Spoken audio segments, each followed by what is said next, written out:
Something so crude can be graced with a splatter of beauty.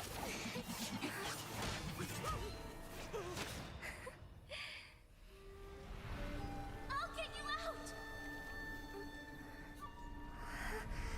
You finally come to me, Hanabi-sama! This madness ends now!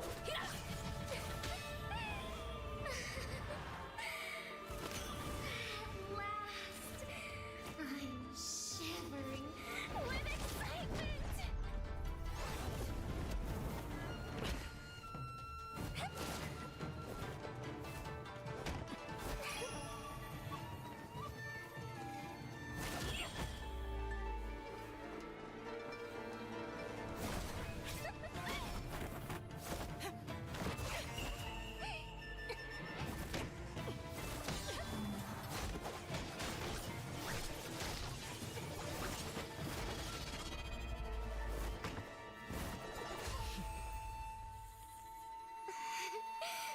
Such killing intent. Does this mean Hanabi-sama finally understands Hinata?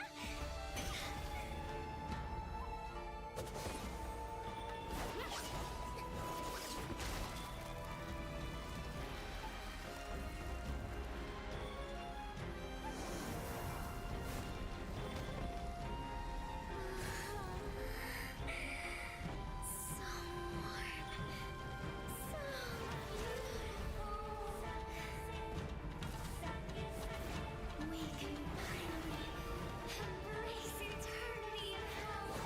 Just the two of us. Allow me to release your eternal bloom.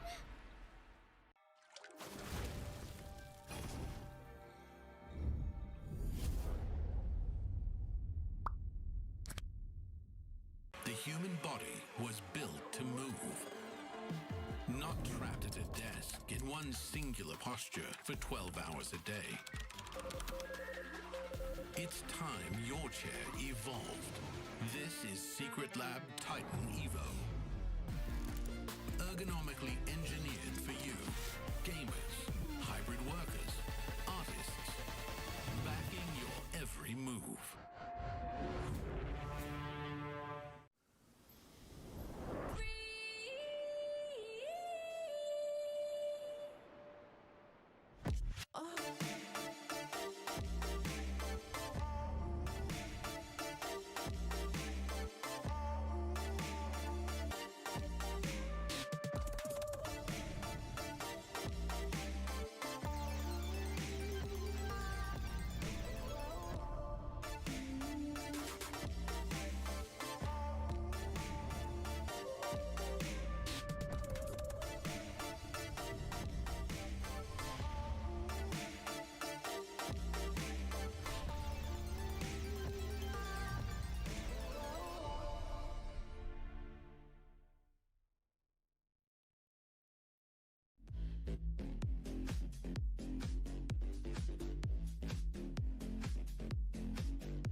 Even something so crude can be graced.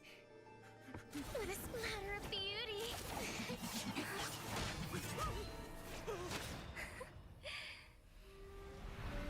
I'll get you out!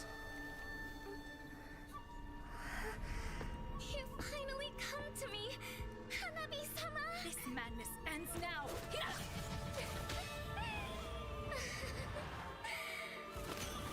At last, I'm shivering with excitement!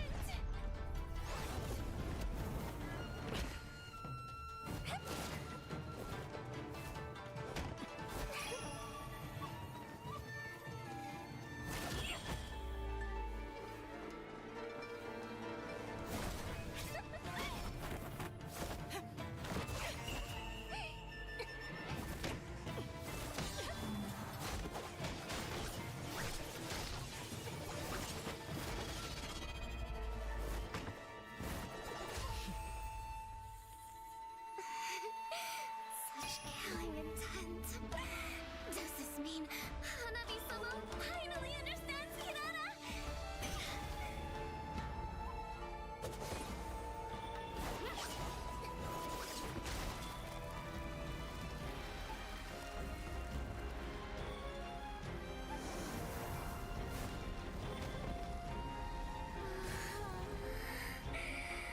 So warm. So beautiful. We can finally embrace eternity in hell. Just the two of us. Allow me to release your eternal bloom.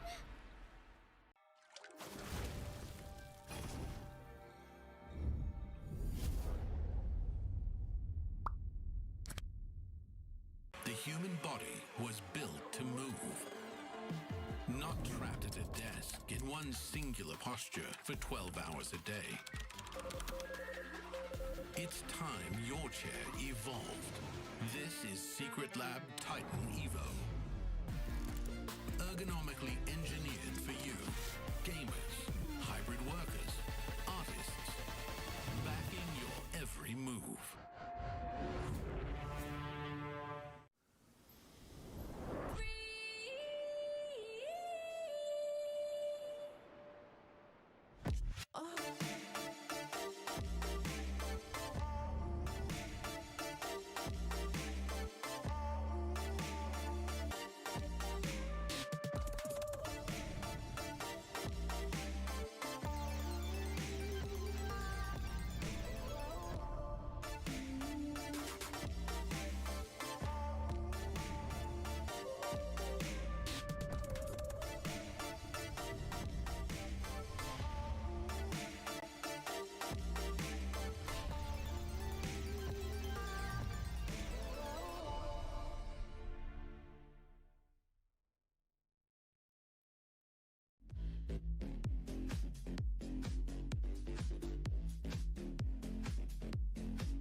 Here we go, ladies and gents, the final two series of the Asian Games, 2026 Asian Games Esports event, MLBB Qualifiers. My name is Jace, this is Trios. We have been your casters so far. Enjoying the games that we're seeing, you know, especially the last few series. And we also get to see some different flavors when it comes to different cultures and, of course, different teams. But now it is time to have Team Philippines going up against our home team in Singapore. It was a long break that we kind of had. But Finally, man. when we went outside, it was queues all for days. Yeah, so all the way down the stairs, all the way down the escalators. We are in the first floor, but there is a basement down at the bottom of this floor. And it was just queues all the way, lining up to see the Philippine squad. And also our Singapore squad. And But of course our Singapore squad. And also, shout out to an old friend, Kaleo as well, that had been in the scene for quite some time. She was just telling me like, hey, you know, apparently they have been starting to queue even before the previous series. So it shows that there's actually quite a lot of, you know, on-site viewers and on-site demand for esports in Singapore as well. So that's actually a very good thing to also point out for future events. Wink, wink, wink, wink. Yeah, I like to see that esports as a whole is just growing, not only in Singapore, but as a region. We see a lot of teams actually making the effort from across the country, across the borders, across the seas, flying into Singapore and watching the Asian Games. And you know, this is truly an exciting moment for us. An international tournament is really your national pride on the line. Yeah, but of course, you know, ladies and gents, I think enough said for, you know, what's happening right here in terms of the venue. But of course, we've got to have to talk about the teams that will be watching, ladies and gents. Team Philippines on the representing from Team Philippines, Biana, De La Cruz, Papico, Nepomuceno, and also Vinuya. This team has been extremely consistent all the way from the first day stepping into Asian Game Qualifiers. Well, they are the defending champions anyways. A lot of teams are looking up to them as sort of like that litmus test that we're always talking about. Sort of like that standard at this point. That gold standard, how far basically you are ahead of the GOATs of MLBB, so to speak. Yeah, actually, to be honest, right, you know, watching the game as a normal viewer versus actually casting, right? When you usually, you know, if you're working as a caster, you get to see a lot of details. But before going into the details, here are your representative from Team Singapore. Keith, Bellamy, Roy, Junxiang, and Wee Lun. Unfortunately, at the 8th seed so far, will not be able to head over to Nagoya, Japan. But this is a time for them to test and see how far we are as a nation behind, or, you know, will we be able to match up against the standards and expectations of Singapore? I think I see Kelra. Yeah, it's right Kelra. there. Sorry, it's not Vienna. Yeah, sorry. Pardon for the mistake earlier just now. We've got to get it sorted very, very soon, but don't worry. But of course, you know, talk about Team Singapore right here. Of course, this is bottom of the table from Group A versus the top of the table in Group A as well. Definitely, if you take a look at the boys from Singapore not feeling it as well, I mean, I don't blame them because it has been a very long, drawn-out fight for them. I think right now it's all about playing for experience, and hopefully those experience translates into, you know, future successes, right? Yeah, playing 4 days full of high-intensity, high-focus MLBB is not an easy task. A lot of you back home were saying like, hey, I'm playing like 20 ranked games every single day. No, it's not the same at all. Especially like, you need to do your homework. You're facing up against the GOATs of MLBB. You know how all of them plays. You know what kind of heroes that they're comfortable with and how you want to deal with that. And you're internalizing every single one of these thoughts, every single waking second of your day. Yeah, it's definitely a experience, I would say, to be, if you really want to start the journey as an esports athlete, you have got to do your homework, right? Especially even for us and also the production as well. There's a lot of things that's going on in the background as well while we prepare for Asian Games 2026. Yeah. Well, for the Philippines though, facing up against Singapore is sort of like that last hurrah that they have. This will be their last game that they will play before, you know, making their way over to Nagoya, Japan, or, you know, as sort of as a warm-up or a teaser towards what we will expect in a bigger main stage. Yep, apart from bigger main stage, we're also looking out for how they will also perform, right, in upcoming MSC. So this, especially when, you know, the patch was just dropped, everybody, I feel like this is an awkward position to really have a tournament, not gonna lie. But hey, it kind of spices things up for all of us to be able to see like what kind of meta that will grow out of this new patch. And of course, you know, because of that, you also start to see some evolutions in the ranked games as well. Some of the teams are already starting to prefer the Kai and even the ranked teams as well. Yeah, especially Nimble Mosiano. He was coming in with the Kais. He's prioritizing all the hero picks. They still do have that flexibility, but when they play and when they draft, it's just really, really smart around how they want to deal with their opponents. And looking at how well they performed yesterday against Indonesia as well, they're not really too phased by the early game. Like, hey, I might have made a couple of mistakes. I might have made a couple of errors here and there. They're all playing towards that late game mark, and when they play together as five, there's no taking them down. A huge welcome to the gold standard. I think this is the first time that we're seeing him in the main stage, at least for the past 2 days. And Expanding Rivers will be the map of choice. This will be the first game, the first draft. It's Philippines versus Singapore. And also shout out to the whoever's that's also behind the MPLPH Instagram as well, right? I remember that someone is just like pointing out that made a content that somebody walked past them during this kind of scene as well. But of course, you know, it's all fun and games for Team Philippines right now, because of course they're stable at the first, the second seed. They're already confirmed to go over to Nagoya. That's why, you know, Kara starts to get subbed in. Unfortunately, I don't have his government name for now, so I have to call him Kara until we I end think the his game. actual name is Kara. Is it? Might okay. We'll just wait and see what we have when the draft is getting pulled up. But I kind of feel like Kara is actually his actual government name. Yeah, it's like Royven and Roy, right? It's just Roy, Royvin, Wheelon, Diablo. It's like, you know, tomato, Wheelon- tomato. Hey, I'm not surprised if Diablo decides to put that as his first name into his passport already. Oh, that would be sick, dude. That Yeah. would be extremely I know someone sick. did that as well. He Oh, put the really? You put your IGN moniker. put IGN into his passport. So we'll see right here. It's Balas. Pilas. All So right. Balas will be coming in as the gold standard. The draft is already set. Philippines will be first pick, taking up the Arlot. They already banned out the Fovias, the Jusin, as well as the Kalea. Singapore, on the other hand, responds with the Marcel, Freya, and the Parquito ban. Singapore really likes the Gato Kacha. I don't know if they will want to pick that up once again. I don't think Gato Kacha really works in this particular matchup unless Roy decides to go for the Gourd. But I feel like looking at Team Philippines, they already have access to the back line, so the Gourd is definitely not safe anymore, right? Especially with Vinuya on this Arlot. Sorry, Sanford. Yeah, especially Vinuya on this Arlot. It's like he is Arlot himself, and he can bob and weave, find the main pickouts all the way in the back line, and then just find a slash to deny the Gourd. So Team Singapore, on the other hand, now the Claude being selected by Keith, and then after that, Belly going back to something that is more comfortable. I would say the Khalid coming into play for the side of the Singaporean Rome. So Insurance and the Claw, definitely one of the high priority picks in Rit 1. Rit 2 on the another pick on the Khalid definitely has a bit more early game presence. Akai is one of the high priority, getting slipped off the bat from Singapore. Philippines will snap pick that one up. Nepomuceno picking up the Akai. We've seen so much power coming from him, and not only that, Bruno, the gold standard, picking up his more comfortable pick in the Bruno. Yep, I think also is really smart for the side of Team Philippines, right? Like, Akai is so susceptible to juicing, that's why they really just want to remove that from the picture entirely. I was expecting Akai to be a R2 pick, but that also means that, you know, giving away a very strong roamer in the form of the Khalid as well. By the way, if you want to talk about the Singaporean meta, MPL Singapore, Khalid is like one of the highest picks in terms of the roam. One of the main roams that is literally being sought after for now. Here comes Roy on the Eve. Going into this, what's the play right here? A lot of teams are starting to ban out that Yeve. They realize that the Yeve has quite a bit of utility that they want to bring to any of these games that you're playing, especially when you have a really fast-moving lineup.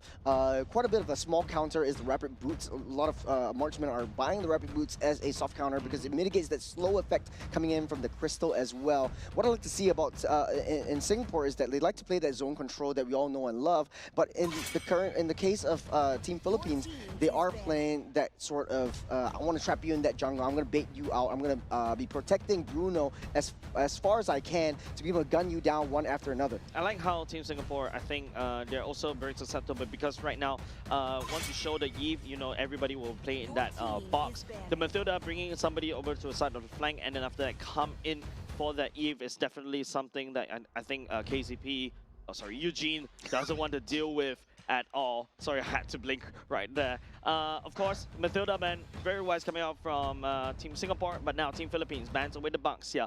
I bet you the last ban would be targeted at your Junxiang. Sorry, Junxiang for the Fredrin.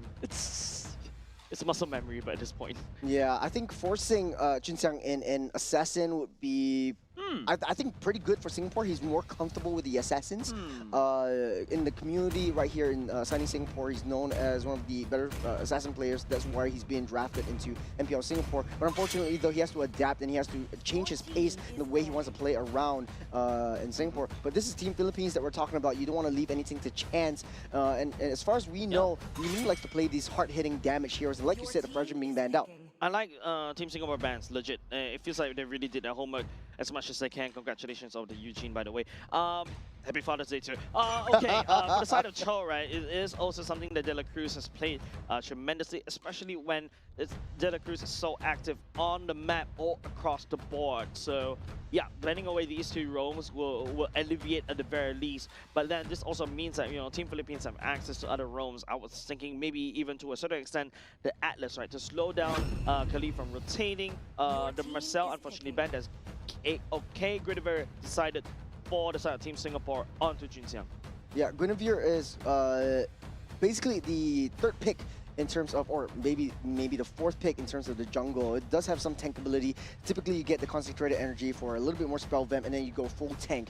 The job here is control the early game. You have a lot of early game damage. Try to engage into any of these team fights. Try to secure the objectives. But you're going up against Nepomuceno. Is the GOAT. He's not gonna give you an easy time. He's gonna use that heavy spin to get you out of the way. And not only that, De La Cruz setting the tempo with the Atlas and the Gourd pick for Pabico. So much displacement mechanism coming out from the side of Team Philippines, right? Apart from the Fatal Links, you also got a heavy spin. You got to add the R-Lot with the Final Slash as well. This means that, you know, Gourd is going to have a fun time on this particular Gourd. Looking at for the side of Team Singapore, though, I mean, they need to really find a way to access the backline on the Gourd. Usually is that Yu Zhong that will be able to do that. We'll also see how other teams use the Zetian to be able to do so. I think Diablo on the... Sorry. We look on this Yu Zhong is definitely going to be a very good pick. Team Philippines are drafting very, very heavy team fight composition. R-Lot could necessarily be sent out to the side lanes to be able to push in the waves and alleviate some pressure, but we really like the pocket picks coming in. That's the Yu Zhong staying into the meta. I think it's easy access into the Gourd, so once that Mystic Gush comes out, best be sure the Black Dragon is going to land on top of him. Now, actually, this is also a very scary draft coming on both sides, right? Both of these two drafts does have the necessary function. They are able to find and peel for the Eve to keep them in that box, and then after that, just rinse and repeat, right? Whereas Team Philippines, this is also a very active kind of roster. You got the R-Lot that could just dive all the way deep. You also got the Akai that could heavy spin to prioritize in terms of these neutral objective advantages. But the Guinevere can also do the same. Spatial migration right into the Violet Requiem. You cannot activate the heavy spin. If you cannot activate the heavy spin, that would be a turtle given over side Team Singapore.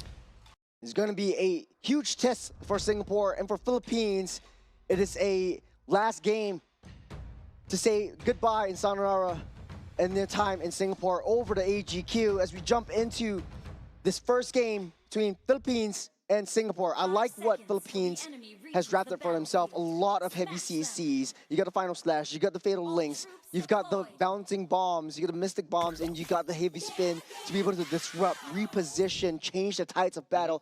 And for Singapore, they have to be a little bit scared. They're facing De La Cruz, who is such an absolutely great tempo setter. Yeah, with that said, ladies and gents, game number 1 between Team Philippines and Team Singapore. Bellamy leading the charge though, doing decent amount of damage against Tobico. A great aggression coming in from Bellamy so far, giving that reconnaissance duty. And this is not what you want to see when you're Philippines, especially for Pabico, getting forced all the way back. At the very least, he's able to clear up the first wave to get as much gold as they can before that recall actually happens. Actually, I was expecting, you know, after Bellamy was able to do a decent chunk of damage, flicker right off the back on De La Cruz. Yep, great little bit of a fear factor from Singapore to push them out, and Philippines really understands how far Khalid as well as Guinevere would go in the early game. In the bottom side, though, I don't think it would be too much of an issue. We typically see the Yuzhong clearing the wave, joining in this team fights, joining in the aggression in the jungle. Bellamy still on reconnaissance duty. They know where De La Cruz is, so Singapore are trying to play around De La Cruz. It's a very slow-paced game, even coming from the side of Team Philippines, right? You're expecting the Atlas and also Pabico to start rotating out of control, but maybe because of the Khalid, right? Over there, easily wave clear. Actually, even though it's also interesting that the mid lane is actually freezing the wave right there, trying to deny farm away from Pabico. Yep. Expanding rivers activated. Turtle spawns up in the next 5 seconds. The top side won't be too much of an issue. Pilas able to push Keith back for now. Typically, we won't see the marksman joining in the first turtle fight. Bellamy's in position. De La Cruz as well. The jungle doesn't want to show themselves. Nepomuceno right there, trying to push Bellamy back, taking a lot of damage, dealing a lot of damage. The utility comes in from Roy. The problem is that if you notice, because of the Romans not really roaming, the Romans are a little bit awkward in terms of the levels. Fnatic into level 3 doesn't really have access to the Raging Sandstorm and also the Fatal Links, as well as Nepomuceno actually working on the turtle right now. Junjiang still not able to be found. Bellamy at half health will be able to heal everything back up. Black Dragon form already used up by Wei Lun, going straight to the back line. Petrify and Vox laid down low. Nepomuceno steals away the turtle from the Singapore's nose. The first blood going over to Venuya is still happy and healthy. Singapore doesn't want to push more. The Barrier Recurrent was activated just to protect Roy, but unfortunately, you know, Venuya being Venuya was able to access all the way, picking up first blood. He's going for more. Great cutoff, great dash. Venuya, another kill onto Wei Lun. Yeah, Venuya on this Arlott is just way too insane. I bet you, going into the MSC, you see Arlott permaban because of this dude. And as we take a look at this is the replay right here. Take a look at where Jinjiang is going. He's actually activating the Violet Recruitment a little bit awkwardly, giving the turtle over the side of Nepomuceno. Bellamy just really pushed so far off position. He was the first one to be taken down as well. But I want to understand, Singapore really set things up in motion first. There's a jump onto for Jinjiang, sees immunity onto De La Cruz. One hit, Royburn will pick up that kill. Nepomuceno not really happy about this, but he won't push too further. At least Singapore has a kill on the board. That's a roam for now, but at the very least, you know, it's Royburn who picked up that kill, building towards the glowing one. But Nepomuceno is on the wrong side of the map. He's trapped. They don't want to push it too far. There's a heavy spin already utilized. Getting pushed back. That's the box already laid down as well. Jinjiang trying to go for that chase. Nepomuceno, you can't chase him. He's too slippery. The question is he trapped or are you trapped with Nepomuceno? There was a great play coming up. Singapore always starting things off, but the damage isn't really coming through. And like you said, a little bit of miscommunication issue from that first turtle fight, which leads into this next one. Jinjiang. I think it's just, you know, a slow and steady pace, right? I think currently from the side of Team Singapore, there's no reason to really fight.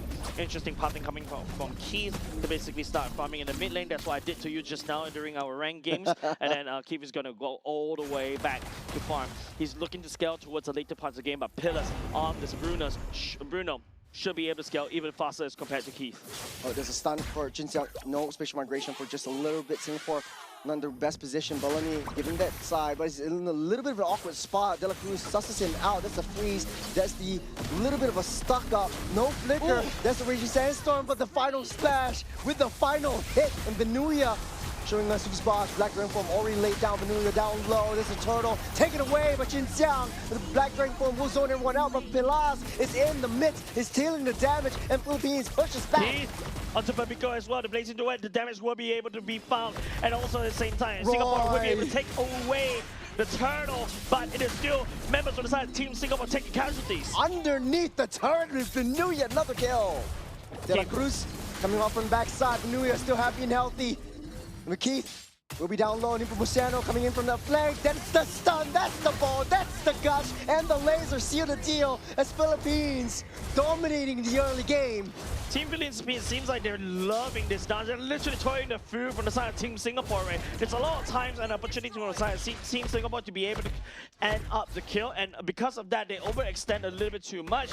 And you know, for the side of Team Philippines, right, they take full advantage of that. You take a look, it's 1K gold lead as compared to his counterpart on Team Singapore. I also like what Philippines is doing. They know that they're going to secure the kill onto Royven down the mid side earlier on. They left it for Palas to pick it up. And now this Bruno also dished the boots for a little bit more damage right from the get-go. 2 core items, Berserker's Fury and Hoskulaus. Let's break it down the bottom side. Keith really down low. They never saw Nepomuceno coming. Keith getting stunned up by the ball. That was just unfortunate. Bellamy trying to buy some time, but I think if it's a lost cause, we might as well just leave it. I think it's just Team Singapore thinking there's almost a chance. It feels like Team Philippines was just dangling that carrot, and Team Singapore fell into that trap. I would say it's a mouse trap as well. If you notice, because of that whole rotation, holy moly, what happened? Because of one instant replay, we lost mid, we lost top, and we also lost bot as well. Oh, the map looks kind of barren. It's only 6-minute mark. Singapore has to fight back. Blunt gives a little bit more vision onto De La Cruz, but this is a tempo setter, a tempo-heavy team that Philippines is building up for themselves. And slowly but surely, Pilas is already online. Singapore cannot force an error. Yeah, I think they forced a little bit too much. You're giving 10 kills over the side of Team Philippines, 6k gold lead, almost, right, 800 gold lead per minute. And it's only the third turtle right now. I think Team Singapore definitely needs a lot more time to grow. They need a lot of around like 7 more minutes in order for them to shine. But looking at how Team Philippines has been playing, I don't think they're going to give them a watch at all. Yeah, that's a lot of hyper funnel. Look at Wheeler, no damage at all to Nepomuceno. He's just taking it as a tickle. It's just an uphill battle for Team Singapore, right? Keith. Oh, Keith all alone. Able to use the PMI out, but it gets chased down. Purify also used up on all the way on the other side of the map. Wheeler also making the mistakes. He stepped a little bit too close. I think the Observer almost couldn't follow Vinuya because this man is just zapping around using the flicker and dash almost very quickly. Immediately, Keith got assassinated right there. Philippines trying to make quick work. There's a concealed play, bursting the bubble as well. Singapore left in Barons. It's not even a Lord yet, and they're losing all their T2s. Jinxiang, no! Getting trapped underneath the jungle. Philippines capitalizing on all of Singapore's mistakes. It's 9k gold lead. Quick, Churros, ask me why Jinxiang is there. Why is Jinxiang there? I don't know! I think he's at the very least trying to take the turret down the bottom side. That's the Mystic Gush once again. Keith finds himself in the bad position. De La Cruz setting things up. He's got the fatal link. 2 members fold in. Oh man, this is so painful to watch, especially for the side of Team Singapore. As Team Philippines was this record time, 8 minutes mark, and we already finished up the core. The minions are marching out though. Team Singapore desperately trying to hold to defend, but it's just Team Philippines making a speed run right here. They're hungry for dinner. Minions coming in, Jinxiang falls, and Philippines will take game number 1. This is disappointing if you are a Singaporean. Fastest game that we had, biggest lead so far, ended up at 13,000 gold. Is this the fastest game we've ever seen in MLBB history? Total dominance from Philippines, undeniable. We are still much to learn for Team Singapore, and we're visibly very far ahead of where Philippines are playing. I feel like Team Singapore at the start, they do have an idea as well, but over the sudden, you know, how Team Philippines really dance around Team Singapore right there, just literally toying with the food, and then after that, you know, just literally out-micro every single step. You saw how Diablo was trying to chase down onto Vinuya, Wheeler was trying to chase down Vinuya. Vinuya is like just dashing around on the Arlot and also healing everything back up. Even Keem also tried to land down the damage onto Vinuya, but it's still, Arlot's still proven very slippery, and then after that, everything is crumbled from the first turtle onwards. A lot of desperation coming in from Team Singapore. Vinuya, flashy plays, great final slashes, great repositioning, great understanding of the game, and undisputable. This is really tough to say and really tough to see if you're from the side of Team Singapore, man. 7-1-6 on this Arlot. In the early game, though, I think Wheeling was handling Arlot pretty well. But unfortunately, after that first turtle, the tide's turned. It's only 2 minutes, and Singapore just lost their footing. Yeah, it's just really tough. I don't remember Lord as well. I know, was there a Lord? Can't really remember because it was so fast, right? Yeah, it's just so fast. And I don't know what to break down for you. It's just outclass, I would say. Just outclass. Team Philippines, you know, this is the Team Liquid stack, the one that we are looking forward in terms in MSC, whether they can actually achieve the golden road.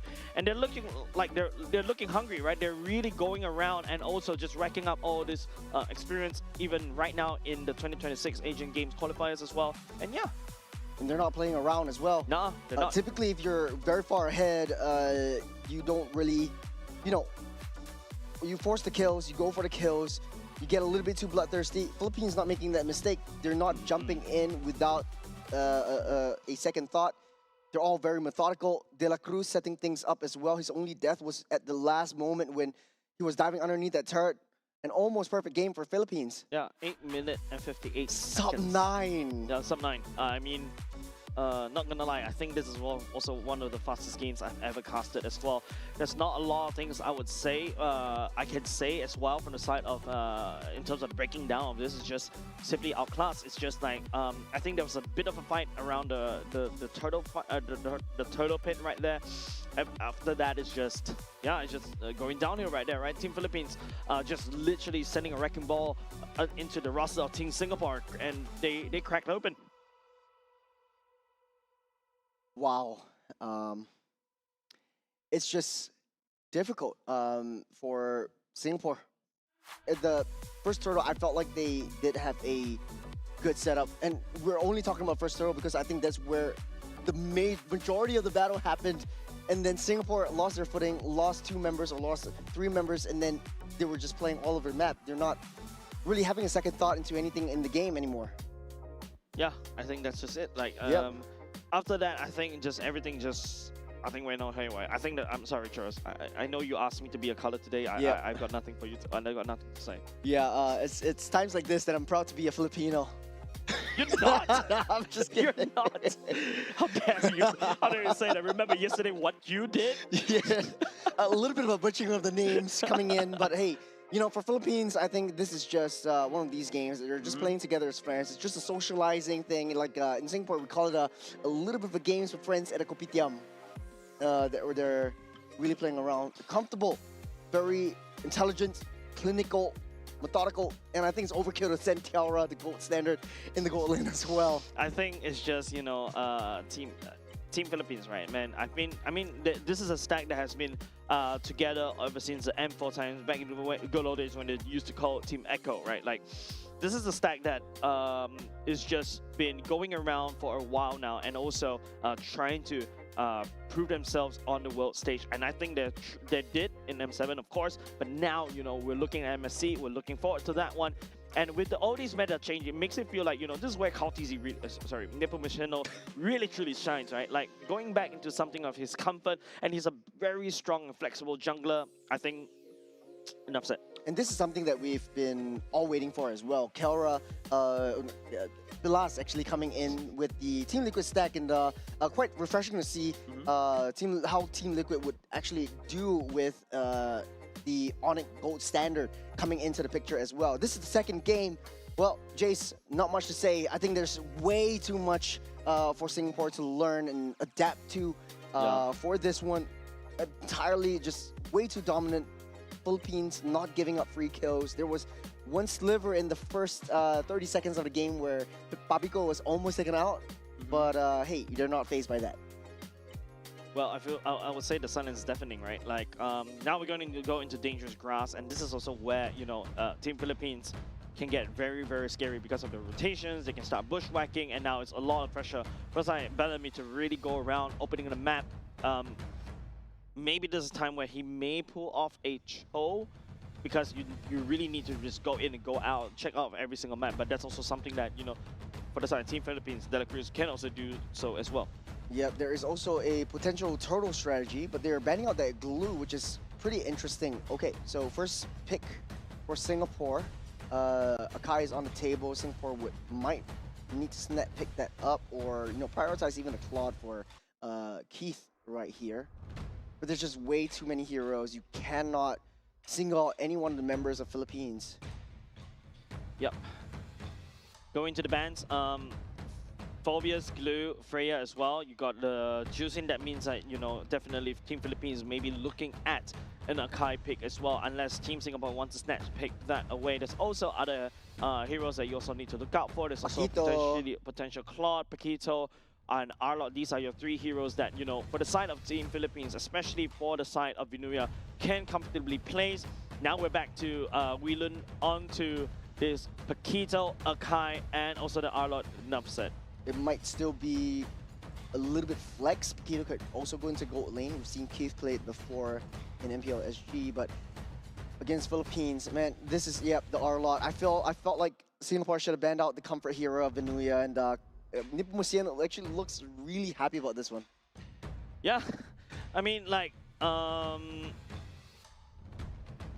feel like right now it's just about playing the best, right? Yep. If you want to talk about playing the best, Roy also plays the Valentina, can potentially steal away the final slash, and also the heavy spin. But there's also, you know, if you want to play something of a signature from the side of Roy, there's always the Kadita to find and blow people up to pieces.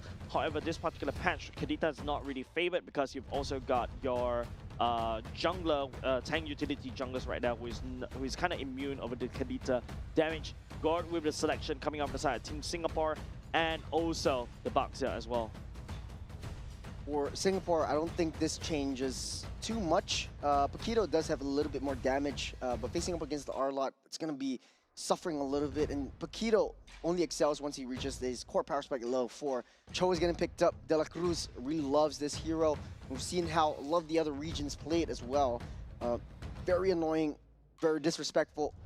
Remember Hisham from Malaysia playing the Cho and playing just mind games for Singapore. So their entire jungle, their entire map is going to be pretty much open for the entirety of this game. Look, I think Cho is definitely something that De La Cruz is very comfortable with, right? A similar playstyle, go in and go out, you give a lot of information. And remember what I said is, as we're going into Dangerous Grass, information is really king. So that's why the Cho really favored in this particular map. But for the side of Team Singapore, I think at the very least for the side of Roy, dropping the bombs to open up the grass could be a way to do it. But Baxia and Paquito for the side of Team Singapore, this means that they really want to play early. But Team Philippines, they also have the firepower to play early as well. With the Arlot from the side of Vinuya, I think enough said. Every time I see Arlot, I remember Vinuya now at this point of time. And also with the Cho, that could also just go in, dish damage, concussive blast, wave clear, and then move on. He's just super comfortable with it, and he knows his main target. He's going to take out that Gord with the Mystic Gush. I think there's no way that Roy would have an easy field day on the back line. Lilia getting banned out. We want to give Roy an easier lane, get the early rotation as well. You see the Atlas being banned out from Philippines as well. Taking a look at the entire roster right here, it does look a little bit dire. There's also the eve that Team Singapore can also ban out for the side, and for the last ban, the Lilia ban coming from the Team Singapore, okay, because the Gord is also very static. Carry ban coming out from the side of Team Philippines, a bit of a nod over to Keith as well. I think forcing the Claude might be the best option for Philippines as well. Not too worried about the roam because they understand how Bellamy likes to play around this, and Cruz is pretty confident with dealing and mirroring what Bellamy's movements are.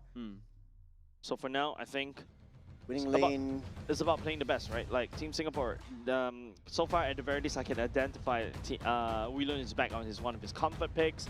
Yeah, and also potentially maybe want to shake up the whole thing, right? Rotate. The Loi ban is very interesting. I was expecting more on the Yi or ban. Even Valentina to the respect. I think Valentina for the side of Team Philippines, yes, still works as well because you know you've got the Gord to basically take away that ultimate. Claude coming in for the side of Team Philippines, counter picking that away from Keith. Keith can also still go back to the Bruno as well. That's also something that he does play back in the good old days. And of course, we're looking for another pick coming from the side of Team Singapore. Khalid again? Khalid, Harith, could be highly possible for them. Man, how do you want to break down? It's not really about the draft at this point for me. It's about how do you want to play it around the map? How do you want to execute your gameplay in a more passive style and not give up pretty much the free kills? Because this draft is pretty much, you know, the main difference of the side of Philippines is they have to choke. And this is going to be highly annoying in the early game. Granger would be the answer, as well as the high loss throwing down the red carpet. And Valier coming in.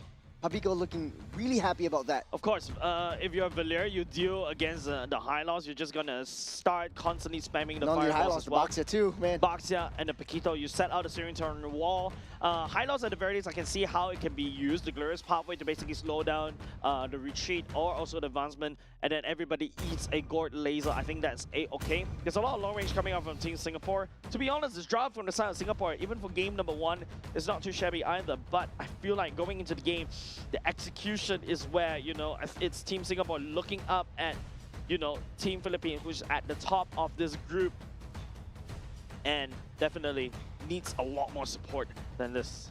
Well, you know, if you're an analyst, you're going to be saying, hey, Singapore has maybe a 0.01% of winning this game. But hey, it's in that 0.01% that Singapore will go to work. This is game 2, Philippines versus Singapore. Will Singapore finally be able to take one game off, make a statement, or will Philippines steamroll over what was the fastest game that we've seen in game number 1? I don't have the answer for that one. I need really have to see first. Whoa. A lot of pressure coming up from Papico right off the bat. Bellamy, I think, already activating the Revitalize. Papico with the flicker. Because the flicker, Jinxiang finding an angle. De La Cruz also utilizing the flicker. The damage coming in from Philippines right from the get-go and targeting onto Royven is pretty much expected. You have so much mobility from De La Cruz's Cho as well. Relun there in the vicinity, getting locked up, stunned up. De La Cruz, no flicker as well. Does have the Shunpo, does have the dash, but Relun will not let him go. First blood over the side of Relun already, so that's okay. But that's just, you know, early game for now. De La Cruz is just a Cho currently. It's just De La Cruz's fault for giving the first blood over the side of Team Singapore. Yep, Relun able to keep Nagoya at bay down the bottom side as well. It's 40 seconds until the first turtle spawns, which will be a true test for Team Singapore and how they handle the aggression coming in from Philippines and their team fight prowess. And for Singapore, I wouldn't count that out just yet. There was slivers of success. De La Cruz hiding within that bush. Do we take a look at this one? I think it's just a stunt, a good call, a good rotation from Relun. But hold on a second, Churros, there's a main fight happening as well. In the mid side, Bellamy taking a little bit too much damage. The spin will push Jinxiang back. The jungle will fall. Papico as well. The boxer actually takes down the mid lane. Nepomuceno down low. Another one. Singapore showing signs of life in game number 2. A bit of tempo that's sorely needed for the side Team Singapore.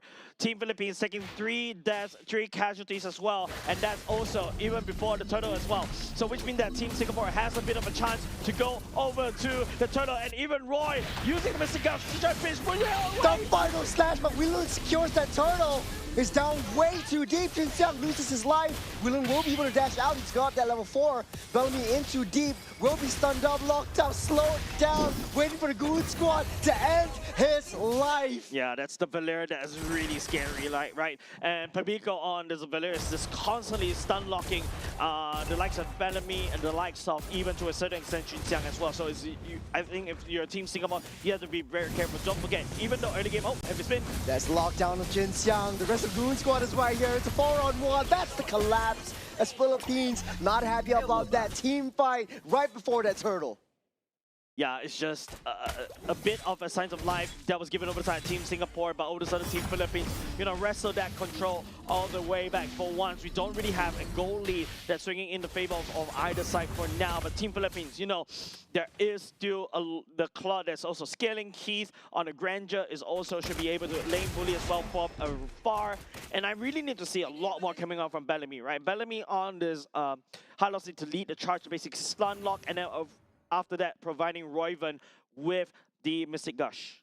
Yeah, taking a look at amortizations. Looks like he is going for the Clock of Destiny first, at least a little bit of damage paired up with a sizable defense right in the early game, which is pretty much what they need. Singapore still staying healthy and staying on par with Philippines. A much better start for Singapore.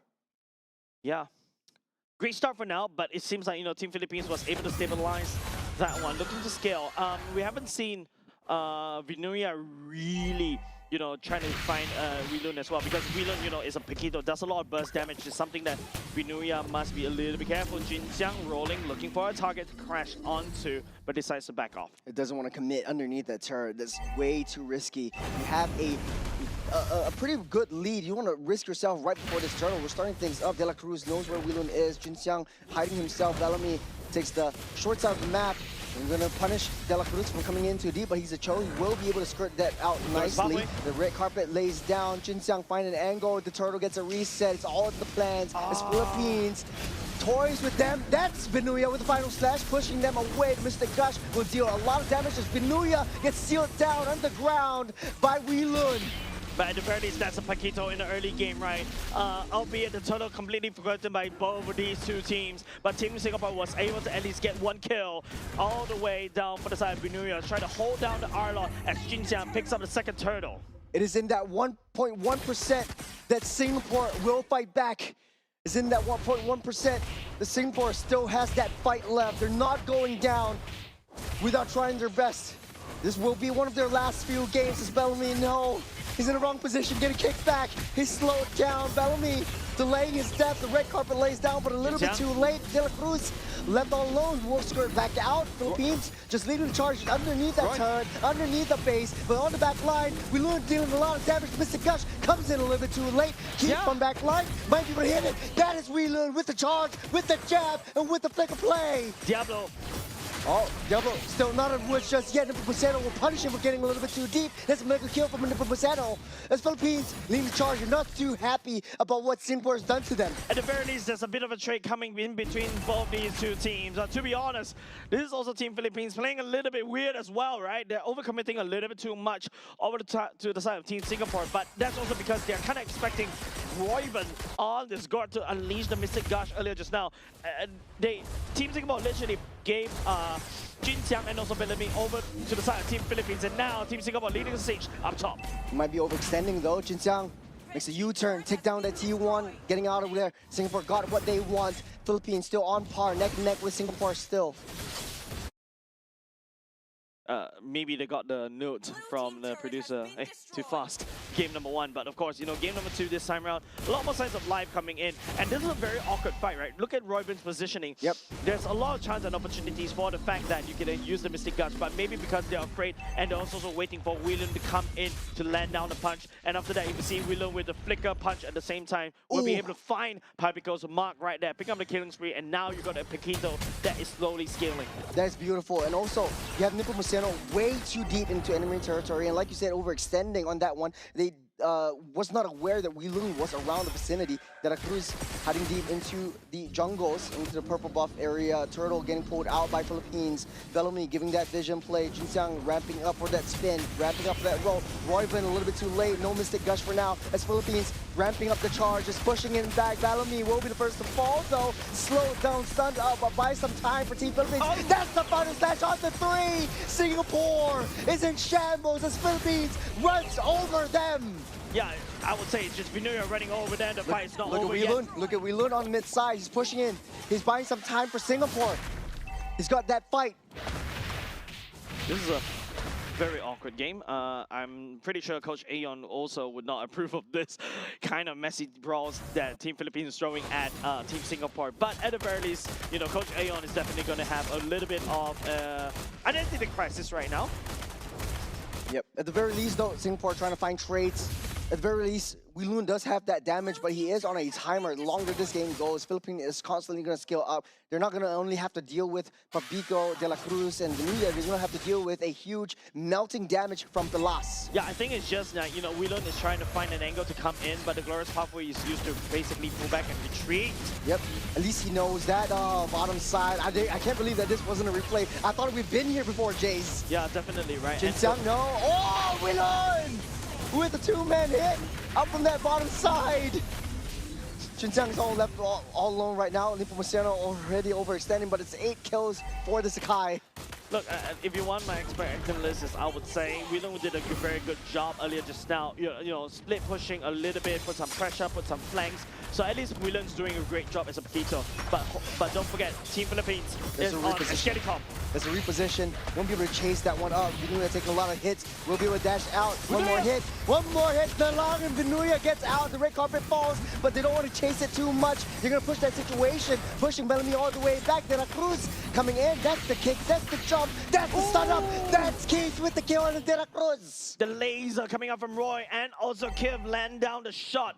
I think more importantly is whether Kiv actually holds on to the Sky Piercer, because that's going to be definitely a good stack coming in. And don't forget, we've been here before, even in AGQ, right?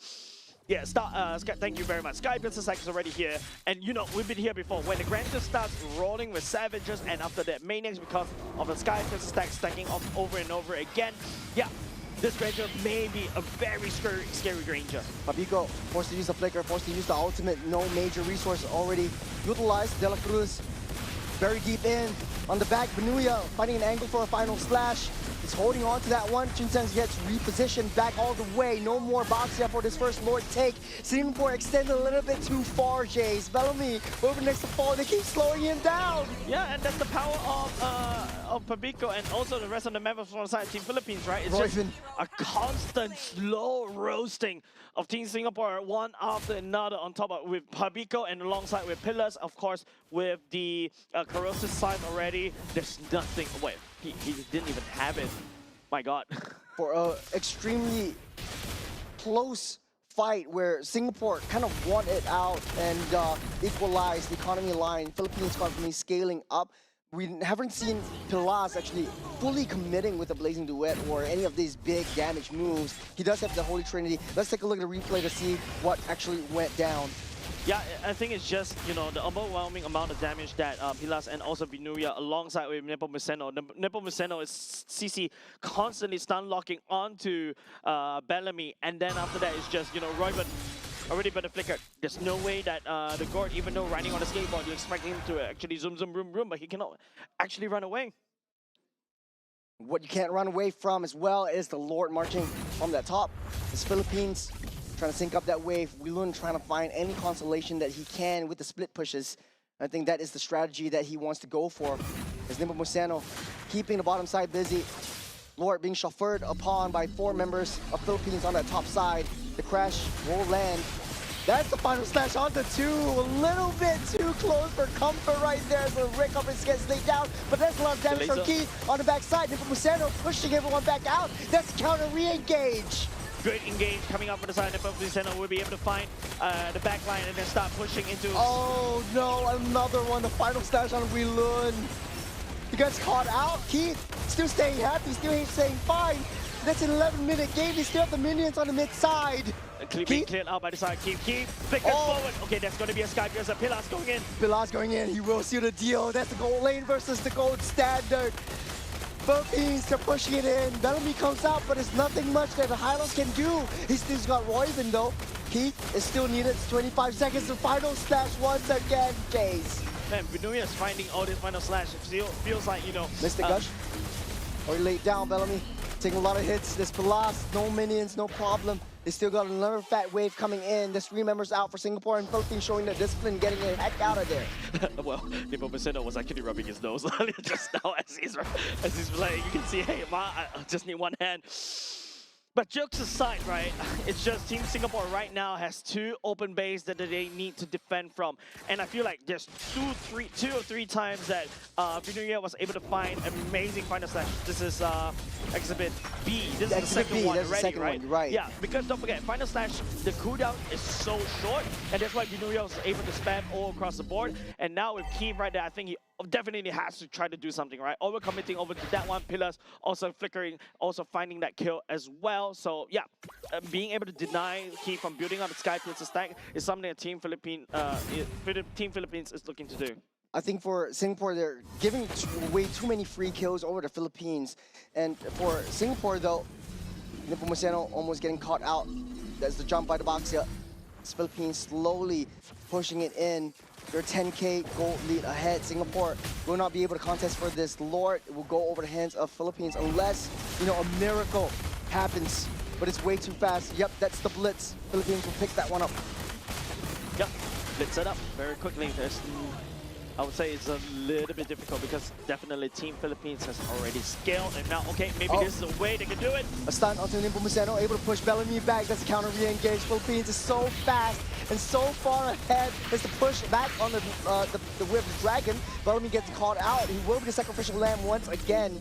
As Singapore on the defense, they cannot step foot out of this base. Yeah, the basic guns is already used as well. Bellamy, the sacrificial lamb, given them beside Team Philippines already, and now there's a lot of marching in. William trying to make a play right here, trying to look for a pickup. Bottom side, but De La Cruz not too worried about this. He still has the immortality. Fabico taking a lot of shots from Keith. At the very least, Keith has that damage, but not a lot of defense. Bellamy's still out and about, still out of commission. That's the final step once again for Nagoya. Not expecting that at all. The burn will take Keith out. No damage for Singapore. 3 members down. Philippines will take the charge over the throne and take down game number 2 without just taking out the rest of Singapore with them. Yeah, GG, well played over the side of Team Philippines and of course Team Singapore, right? Team Philippines, of course, first seed going up against the 8th seed, and you can start to see the gap between these two teams are huge. But of course, you know, GG, well played, I would say. There are several times, especially at the start of the game, the early game, there are several signs of life, to be honest, coming up from Team Singapore, right? However, Team Philippines, it's just a very different team as compared as you see from a lot of these teams. In fact, I would say that I can identify one very clear difference between this team versus the other team. If you want to talk about Team Indonesia, you want to talk about Team Cambodia as well, Team Philippines always find trades. They are okay to play from behind, and then after that, they know when the power spike, and there's the strike, right? And they force you into a fight where you don't want to be in, and that's why Sanford on this R-Lot comes into play. And not only just even if he doesn't pick the R-Lot, there's also the Paquito that he can also use to literally roam around the map, create openings, and then start flanking and start finding picks, and then just, you know, just go away. Even if he gets a kill, that's great. Even if he doesn't, hey, I scare you, I push the main damage dealer, and then we shall see whether Team Philippines will strike as well. And for Team Philippines, at the helm of the plane is basically Carl Tizzi or Nepomuceno. With this Akai, he knows how far to engage. He's building damage as well, taking a little items. He's got a crown, an invisible crown. Is that a note to Venus? Endless battle build. Endless battle, yeah. Malefic gun, and Malefic roar as well. That's a pseudo damage Akai. I mean, technically speaking, yes, he can benefit from all his abilities, bonus attack. I don't think this is the kind of build that you want to try in your own games, ladies and gents. But of course, KDA is 13-1-8, and Akai that's also doing a lot of damage for some weird reason. A GPM 894. Brother is not a tank utility jungle. Brother is an assassin panda. Yeah, it's also very hard to take him down, right? He's just built one Anticuras, and at the end of the day, Keith doesn't really do too much. He's not that scary anymore. I like his pose though. Yeah. It reminds me of Oh My Venus. No, I think maybe it's picking up an invisible crown, or maybe perhaps is the horns of the goat. He is the okay. 91% I like kill, that. Yep, 91% kill participation as well. But ladies and gents at home, please don't try this at home. This is not the build for you if you want to go for a tank roam Akai. Sorry, tank Akai jungle. You're not Nepomuceno. Nepomuceno. It's just Nepomuceno doing Nepomuceno things. You don't doubt him. This is the build now. I think everyone's just gonna follow it now. No, please. I really hope so.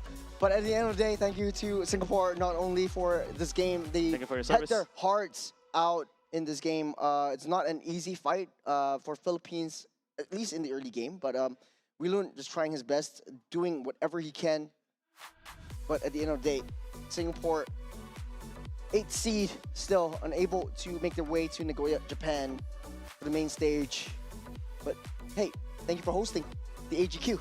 Yeah, at the very least, you know, hopefully, you know, they're also going to take this as a learning opportunity for them to really go back into the drawing board for future events as well. But of course, you know, congratulations over to Team Philippines for taking this victory. At the very least, it is not an 8-minute, 58 seconds game. Yeah. But still, though, I think it's just extremely difficult for Team Singapore. I think that in the early game there was some moments of brilliance. I keep saying that, and we keep saying early game, early game, early game. But like for Singapore, they did find chinks in the armor for Philippines.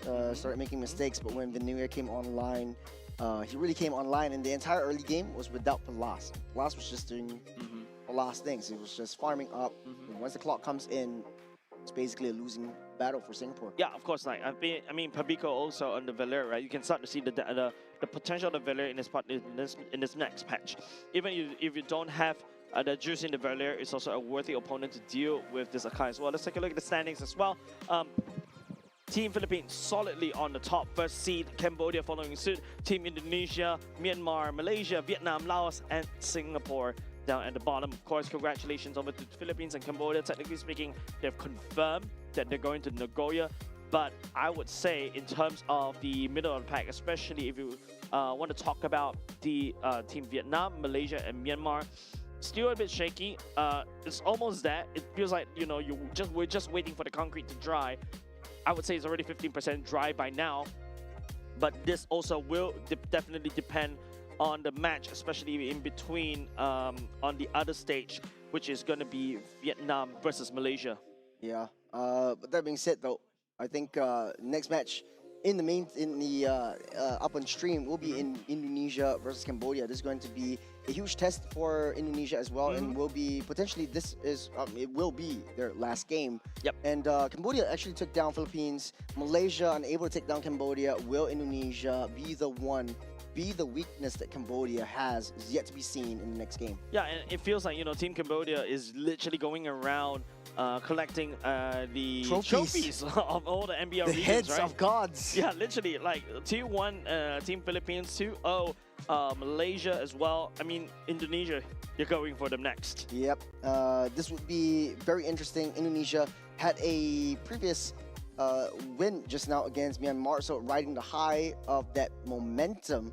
But going into Cambodia, it won't be an easy feat. Cambodia has shown so much prowess in terms of their drafting capabilities, the adjustments that they had on the fly and within the games that a lot of big teams, the Philippines and Malaysia, can't handle. So this will be a great culmination. Will we see a new king arise in Southeast Asia? Yeah, I think upcoming match, I'm really excited about this because I feel Team Cambodia and also Team Indonesia share somewhat of a similar vibes, and they are, of course, definitely looking to clash over and over again. So it's going to be really exciting, Churros. Hopefully, but the clash, hopefully Indonesia doesn't throw their bodies like we seen yesterday. Yeah, with that said, ladies and gents, don't go away because coming up next, Team Indonesia going up against Cambodia on the main stage. We're going to go on a short break. Don't go away. More exciting shows and also matches coming right up. Hey, before we go, I do have a little bit of a question to ask you. Hey, well, hold on. Oh, we're not breaking yet? We're not breaking yet. Okay, ask away then. What's for dinner? What's for dinner? I don't know. I actually don't know. I gotta take a look. Nah, yeah, this is just to buy time. And we're going to be heading for a break really soon. We'll see you after this break. Ciao.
something so crude can be graced with a splatter of beauty.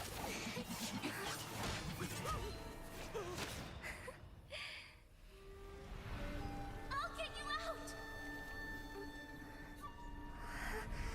You finally come to me, Hanabi-sama! This madness ends now!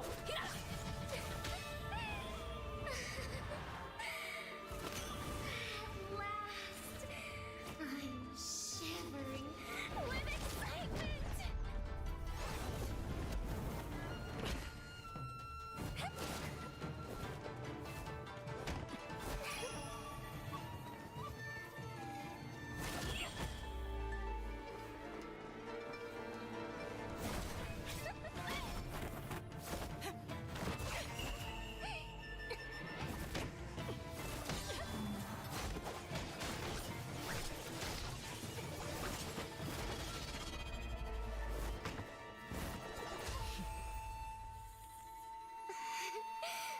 Such killing intent. Does this mean Hanabi-sama finally understands Hinata?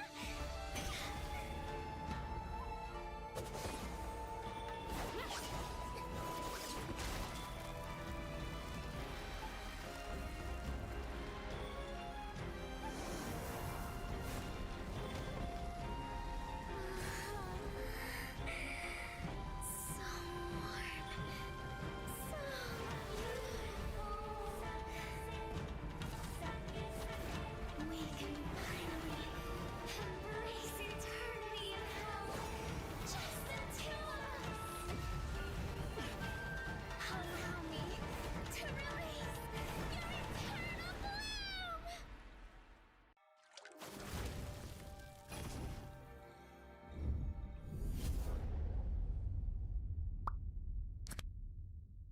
The human body was built to move. Not trapped at a desk in one singular posture for 12 hours a day. It's time your chair evolved. This is Secret Lab Titan Evo. Ergonomically engineered for you, gamers, hybrid workers, artists, backing your every move.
Something so crude can be graced with a splatter of beauty.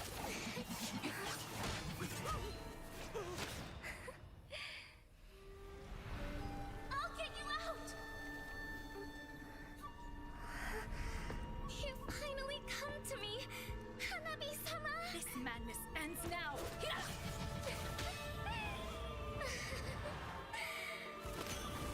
At last, I'm shivering with excitement!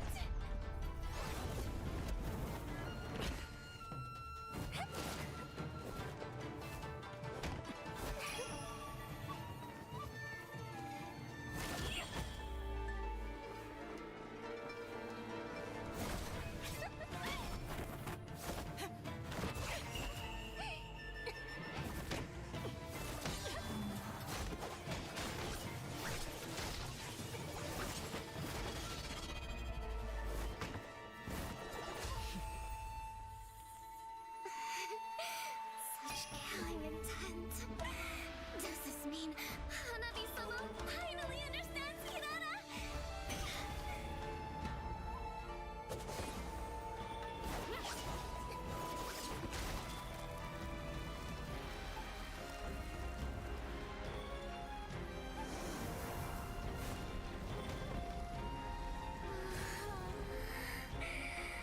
So warm. So beautiful. We can finally embrace eternity in hell. Just the two of us. Allow me to release your eternal bloom.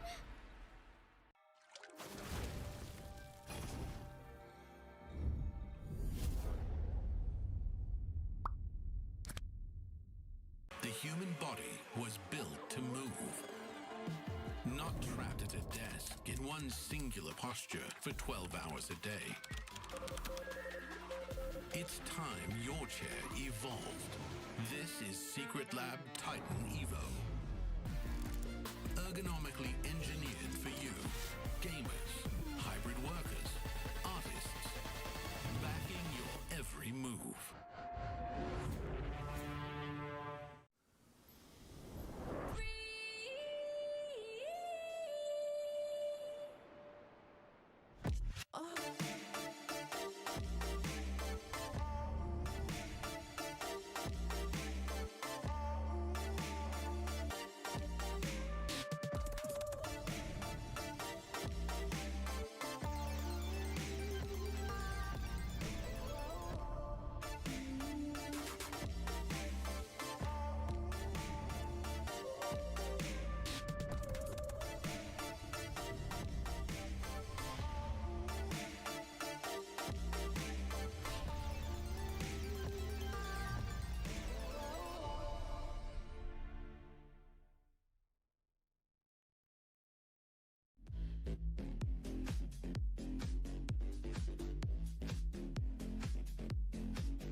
And something so crude can be graced with a splatter of beauty.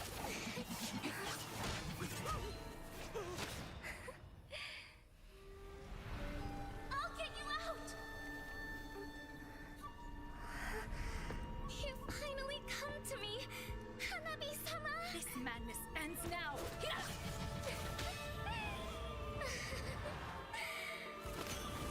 At last, I'm shivering with excitement!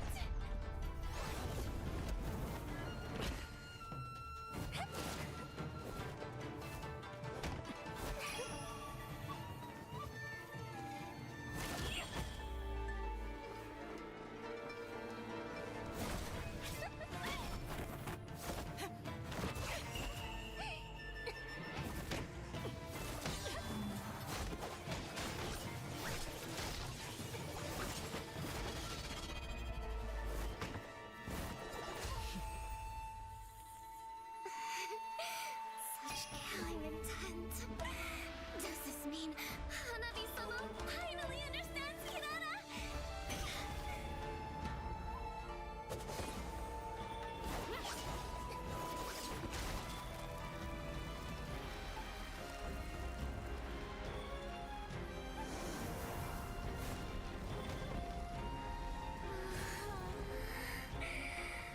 So warm.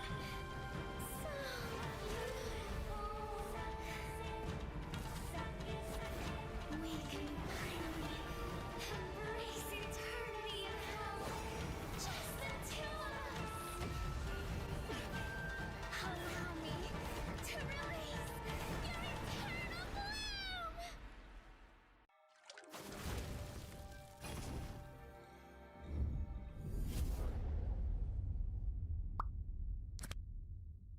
The human body was built to move. Not trapped at a desk in one singular posture for 12 hours a day. It's time your chair evolved. This is Secret Lab Titan Evo. Ergonomically engineered for you, gamers, hybrid workers, artists, backing your every move.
something so crude can be graced with a splatter of beauty.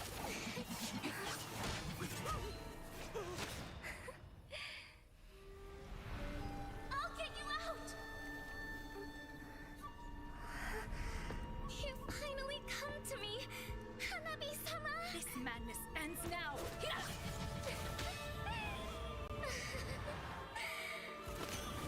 At last, I'm shivering with excitement!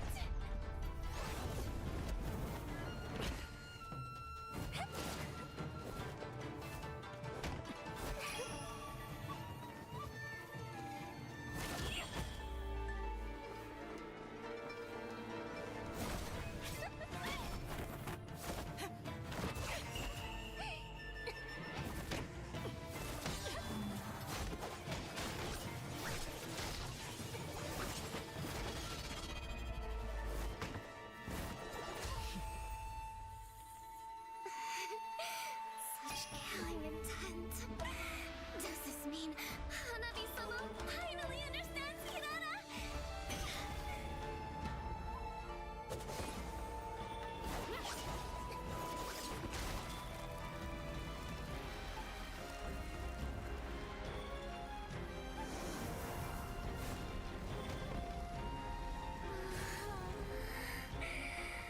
So warm.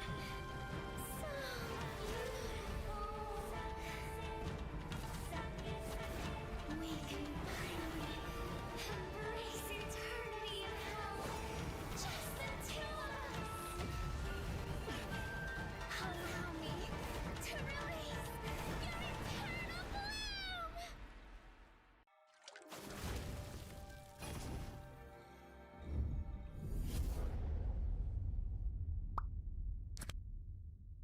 The human body was built to move.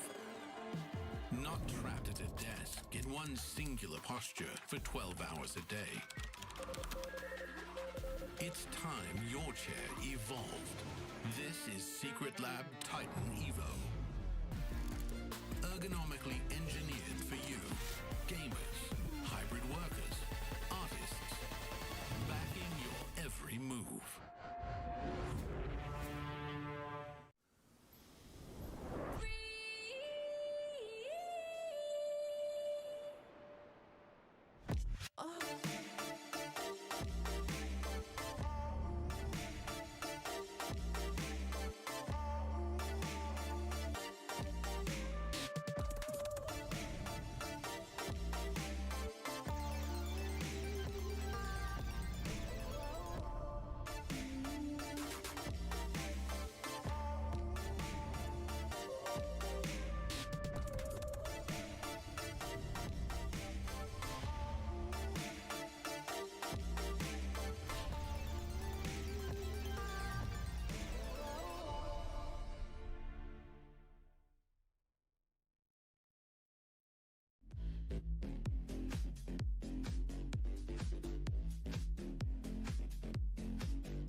moment.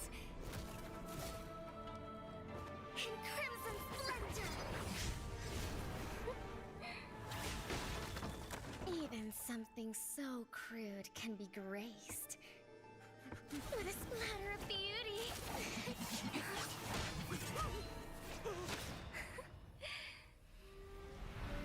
I'll get you out!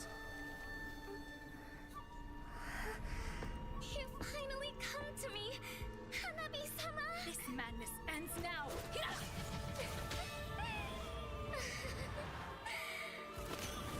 At last, I'm shivering with excitement!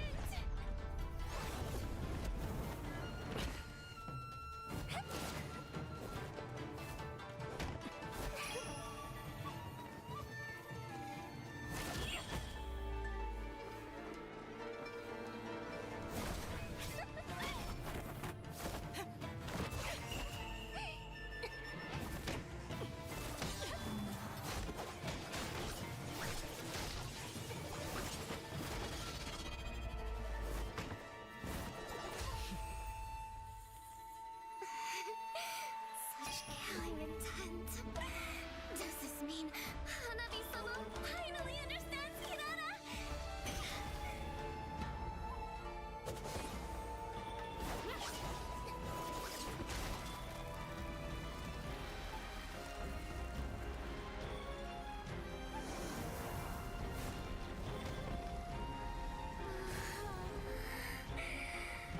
So warm. So beautiful. We can finally embrace eternity in hell. Just the two of us. Allow me to release your eternal bloom.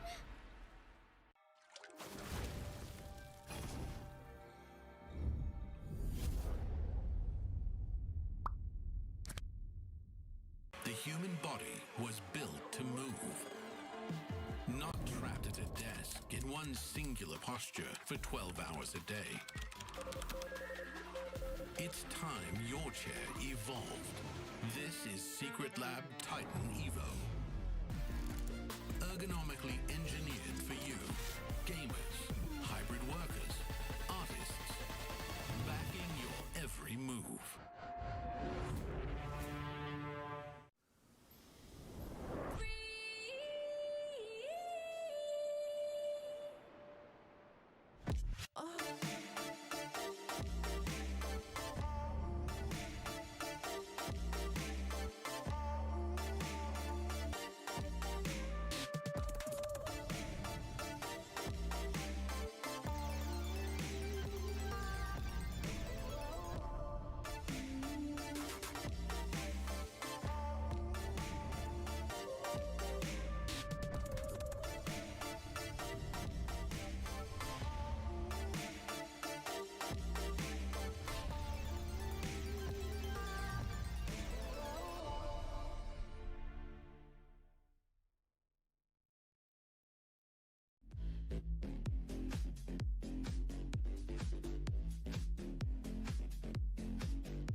Enshrine your most brilliant moment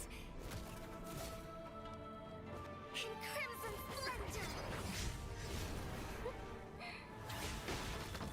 Even something so crude can be graced with a splatter of beauty.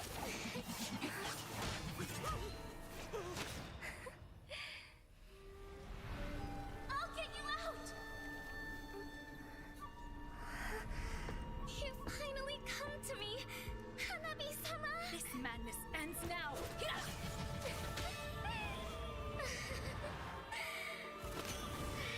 last, I'm shivering with excitement!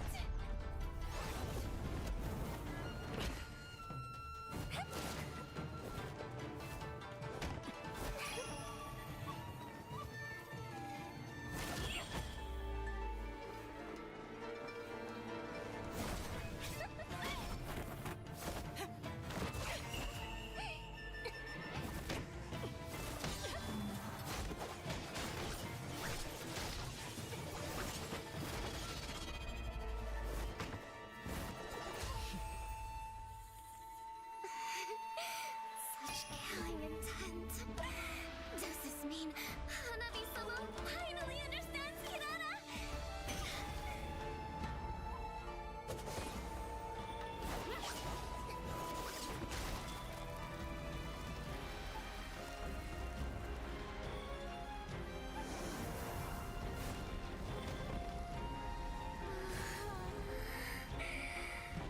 So warm. So beautiful. We can finally embrace eternity in hell. Just the two of us. Allow me to release your eternal bloom.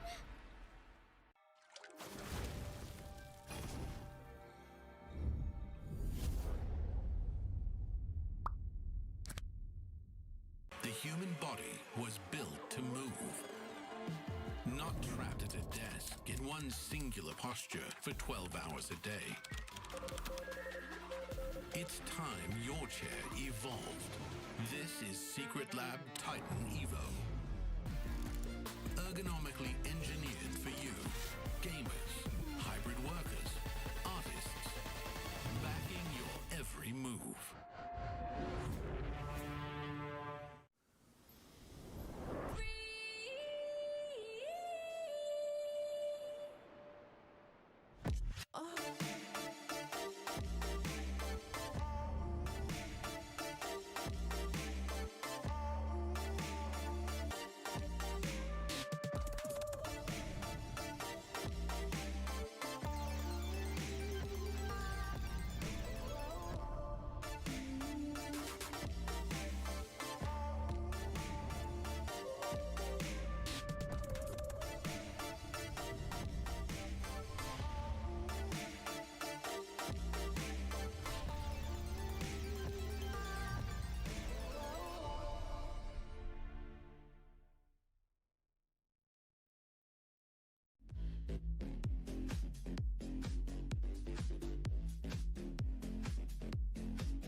and we are back after a long break. Thank you very much to the previous series, of course, but we shall be moving on to the 2026 Asian Games Esports event for the MLBB qualifiers. This is Jace, this is Charles. This is the last series that we'll be watching for today. It's been a journey, Churros, and I'm really glad I'm spending time with you. I am also very glad I'm spending the time with sarcasm you. in my mouth. But we have come full circle, Yes, Jace. we did. This has been an incredibly long series, especially for Group A. So many teams to battle it out, 8 teams in total. And hey, Cambodia has still not had a loss just yet. We're going to be watching Cambodia versus Indonesia, and this is going to be the last game that we'll be casting right here. Yeah, I think this is also, even if you take a look, just now I was actually going over to the substage as well because there was such a long break time, right? I was able to catch some parts of the Vietnam versus Team Malaysia game as well. Unfortunately, it is Team Vietnam that got 2-1. Of course, you know, I have my bias, bias caster, of course. All casters are biased, by the way, because that's how we care about the game. All people are biased. All people are biased. Don't shoot us in the foot, Jace. Yeah, okay. I just had to say it. I just had to put it online right there. But of course, you know, Vietnamese, the Vietnam team won against Malaysia 2-1, so that kind of shakes up the standings just a seedings. little bit. And man, if I had the standings for you up right now, I'll show it to you. But I think right now, let's focus mainly on the task at hand, Churros. This is Indonesia. We know them, we love them. We've seen them earlier on in game number 4 that we've seen today. Dingarai, Alexander, Dalvin, Afan, and Shauki. In the previous match, they took a 2-0 win over Myanmar.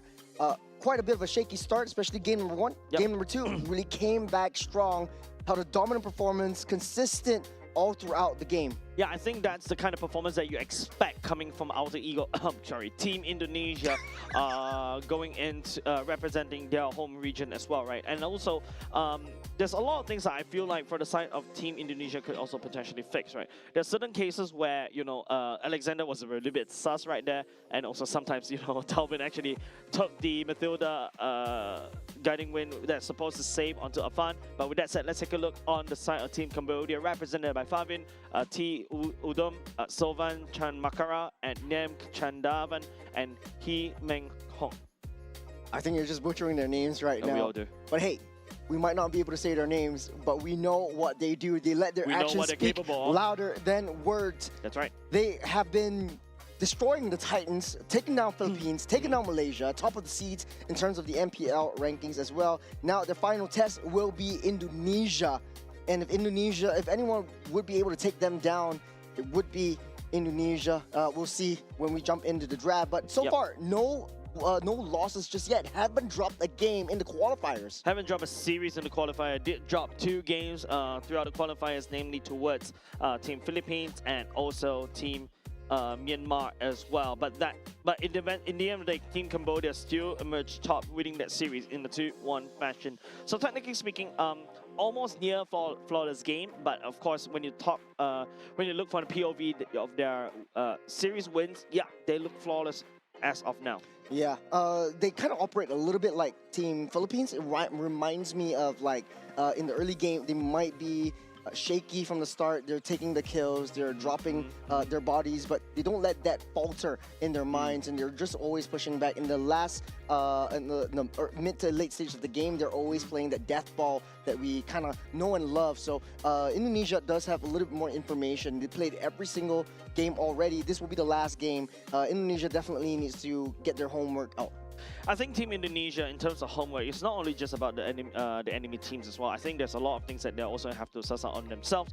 Especially a team like Team Cambodia, it seems like, you know, whenever you handshake these team fights, it seems like they are really that 5-headed Hydra, and the only way to really try to dismantle against this Hydra is really just by sheer macro, right? Like, you really need to pull them apart in team fights, get them into messy situations, and then after that, deal with them one after another.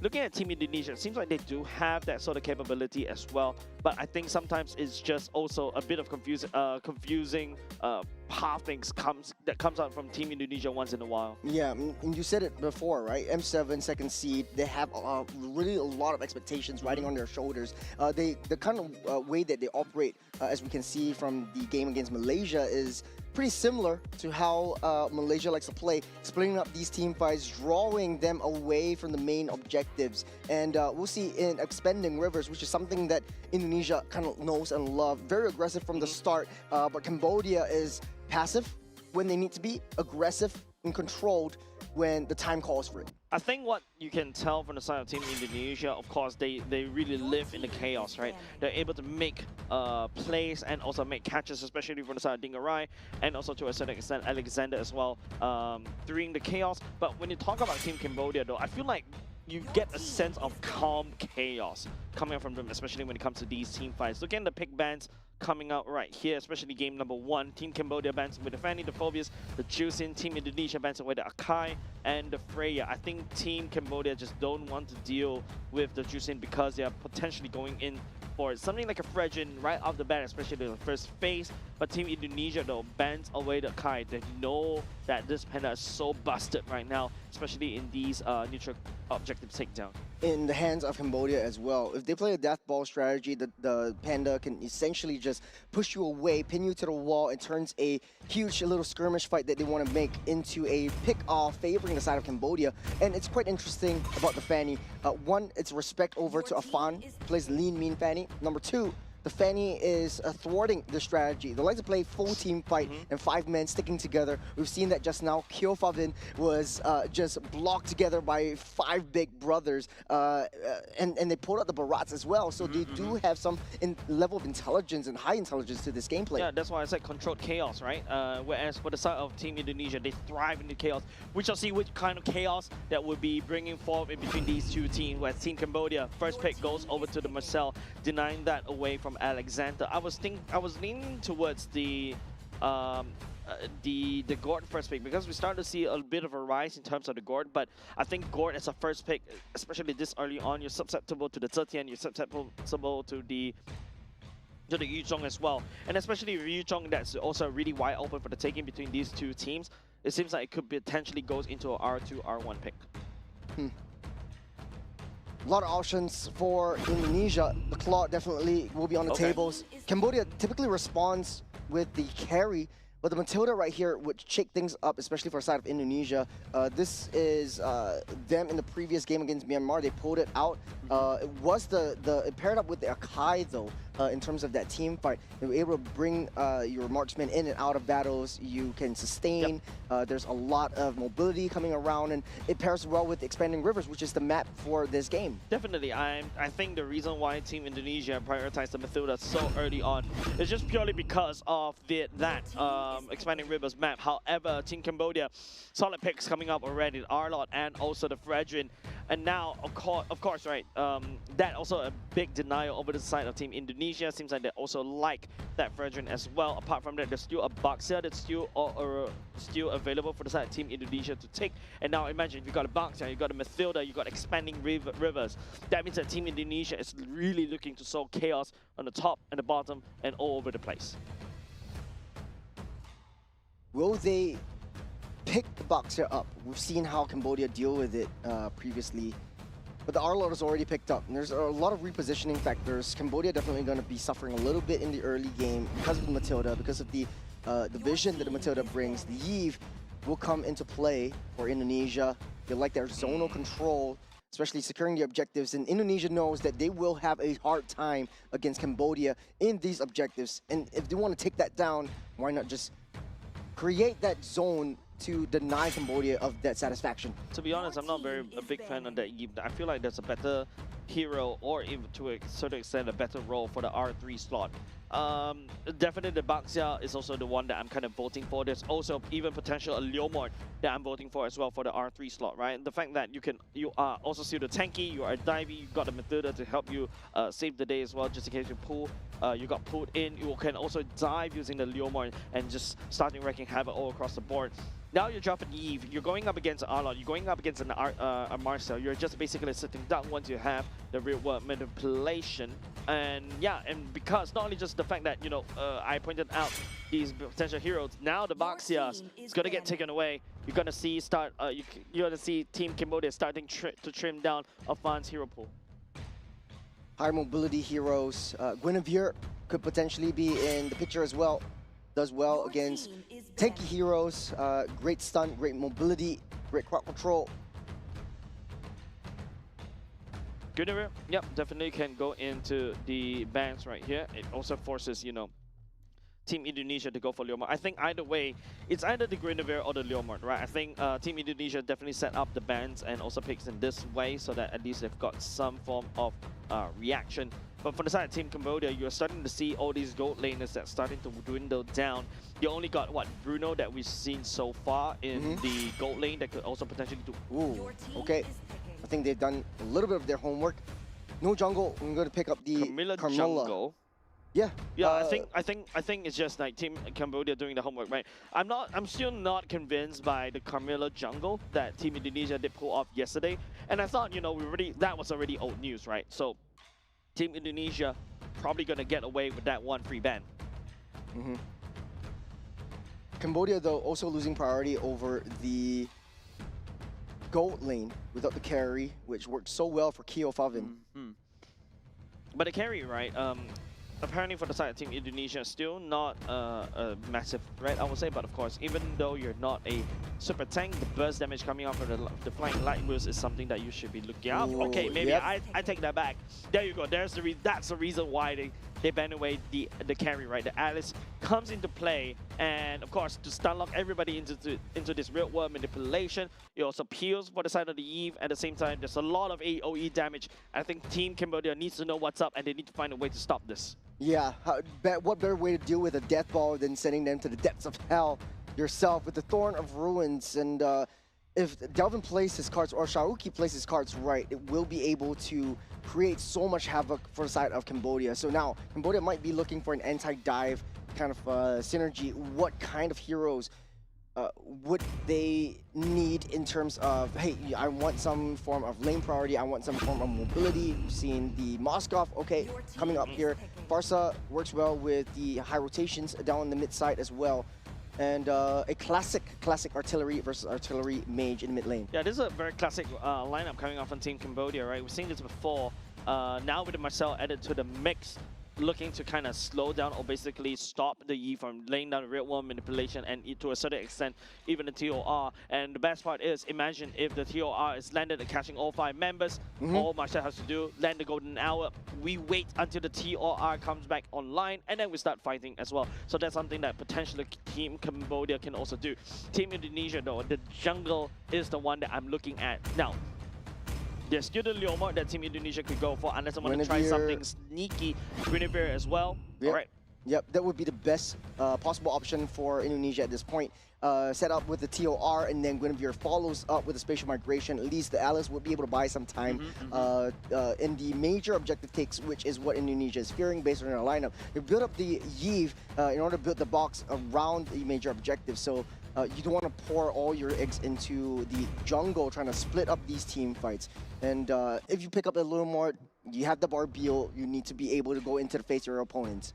Yep, that's it, ladies and gents. We're loading up into game. Team Cambodia going up against Team Indonesia on the Expanding Rivers map. And that's where we need to see a lot more chaos if Team Indonesia want to win. That's where the Strive, that's where the Mazilda comes into play, the Alice comes into play with the TOR, whereas controlled chaos is what Team Cambodia brings onto the table. We shall see as we load up into game number 1. Last game of the Asian Game qualifiers. Indonesia suffered a couple of losses, and this will be one of their biggest tests that they will have so far. Cambodia has taken down 2 of the MPL Titans, Philippines and Malaysia. Indonesia is the only one standing in their way of a perfect 7-game streak. Yep, I think pretty, I would say, remember that meme of the Green Reaper knocking on each other's doors? Yep, that is going to be Cambodia. I can imagine that already. Yeah, I mean, you used to be a designer. You know what I'm talking about. You live in memes. I live in memes. Yeah, but like, Team Cambodia, I think this controlled chaos of a roster coming up from this draft can potentially work as well. They've got a lot of ways to disengage. Technically speaking, the Golden Hour is also a way to also anti-dive as well. They also slows down the TOR at the same time. So yeah, pretty excited to see what Team Cambodia has in store. But right now, let's take a look at the whole keys of victory between these two teams. I feel like if you want to talk about high octane, high movement gameplay, you gotta have to take that from the side of Team Indonesia. That's where the roster truly shines. But don't expect a lot of kill potential for the side of Team Indonesia right off the bat, right?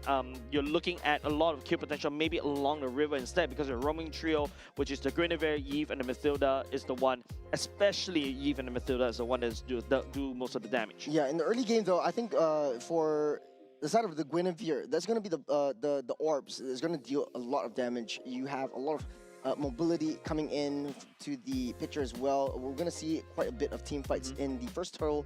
I don't doubt that, but when it comes to the late game though, the sustain ability for Indonesia is off the charts. You got the Matilda, you got the Alice, you got the a way to get into the battle, you got a way to get out of the battle. So for the Alice itself, this looks like a really fun game for them. I think apart from you talk about a regen, right? Team Indonesia, this is the roster that relies on, I would say, on clock and also the Yves to do the bulk of the damage. Guinevere, as technically a tank jungle, does have a decent chunk of damage, but the main role of the Guinevere is to basically hold and knock somebody up, make sure it stays in the air so that real world manipulation and also the clock can do the damage that's necessary. Whereas if you take a look from the side of Team Cambodia though, they can do hit and run very quickly, right? Marcel can lean in support top and bottom. We know the Fredrin's not the amount of damage. The far side can also start to burst. So if you want to talk about early game, Team Cambodia feels like they do have that advantage in the early game as well, especially with the Arlot, with the Vengeance attack damage buff.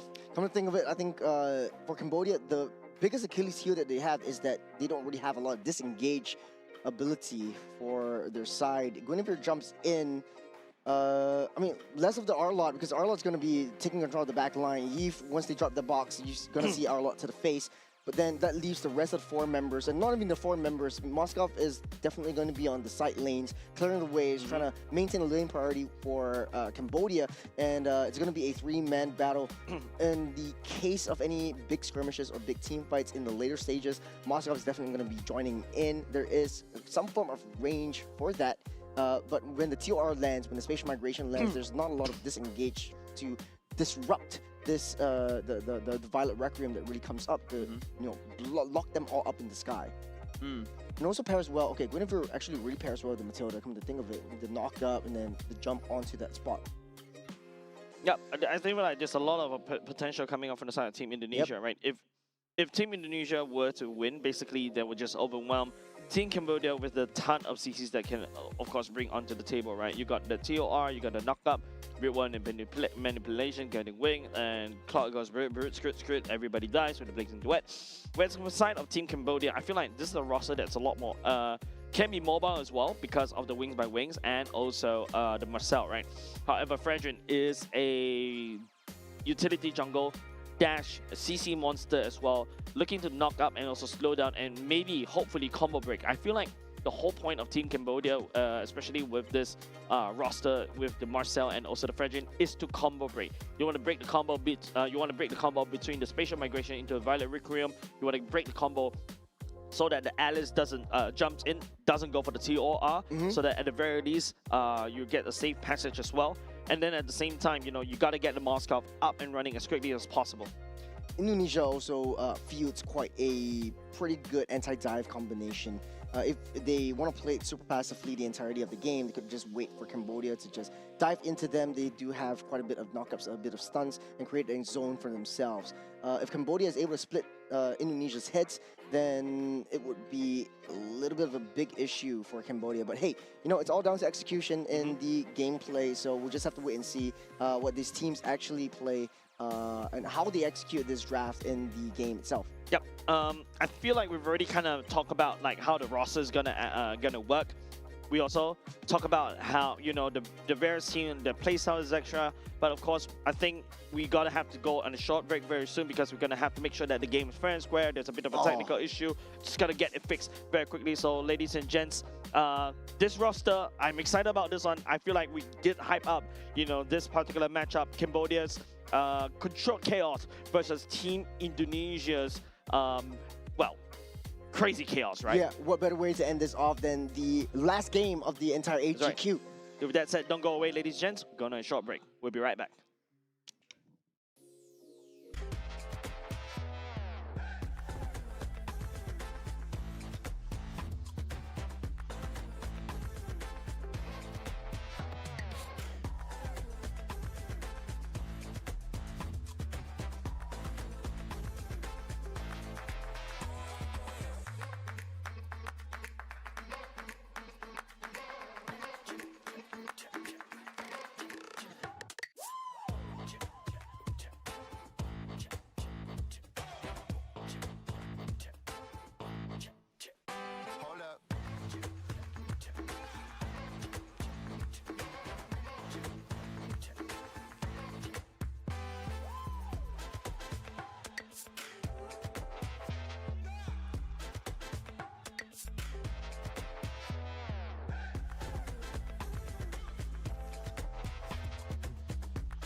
And of course, ladies and gents, welcome back. We kind of went on a short break just to solve that technical delay, but we are able to resolve it, thank God, in time.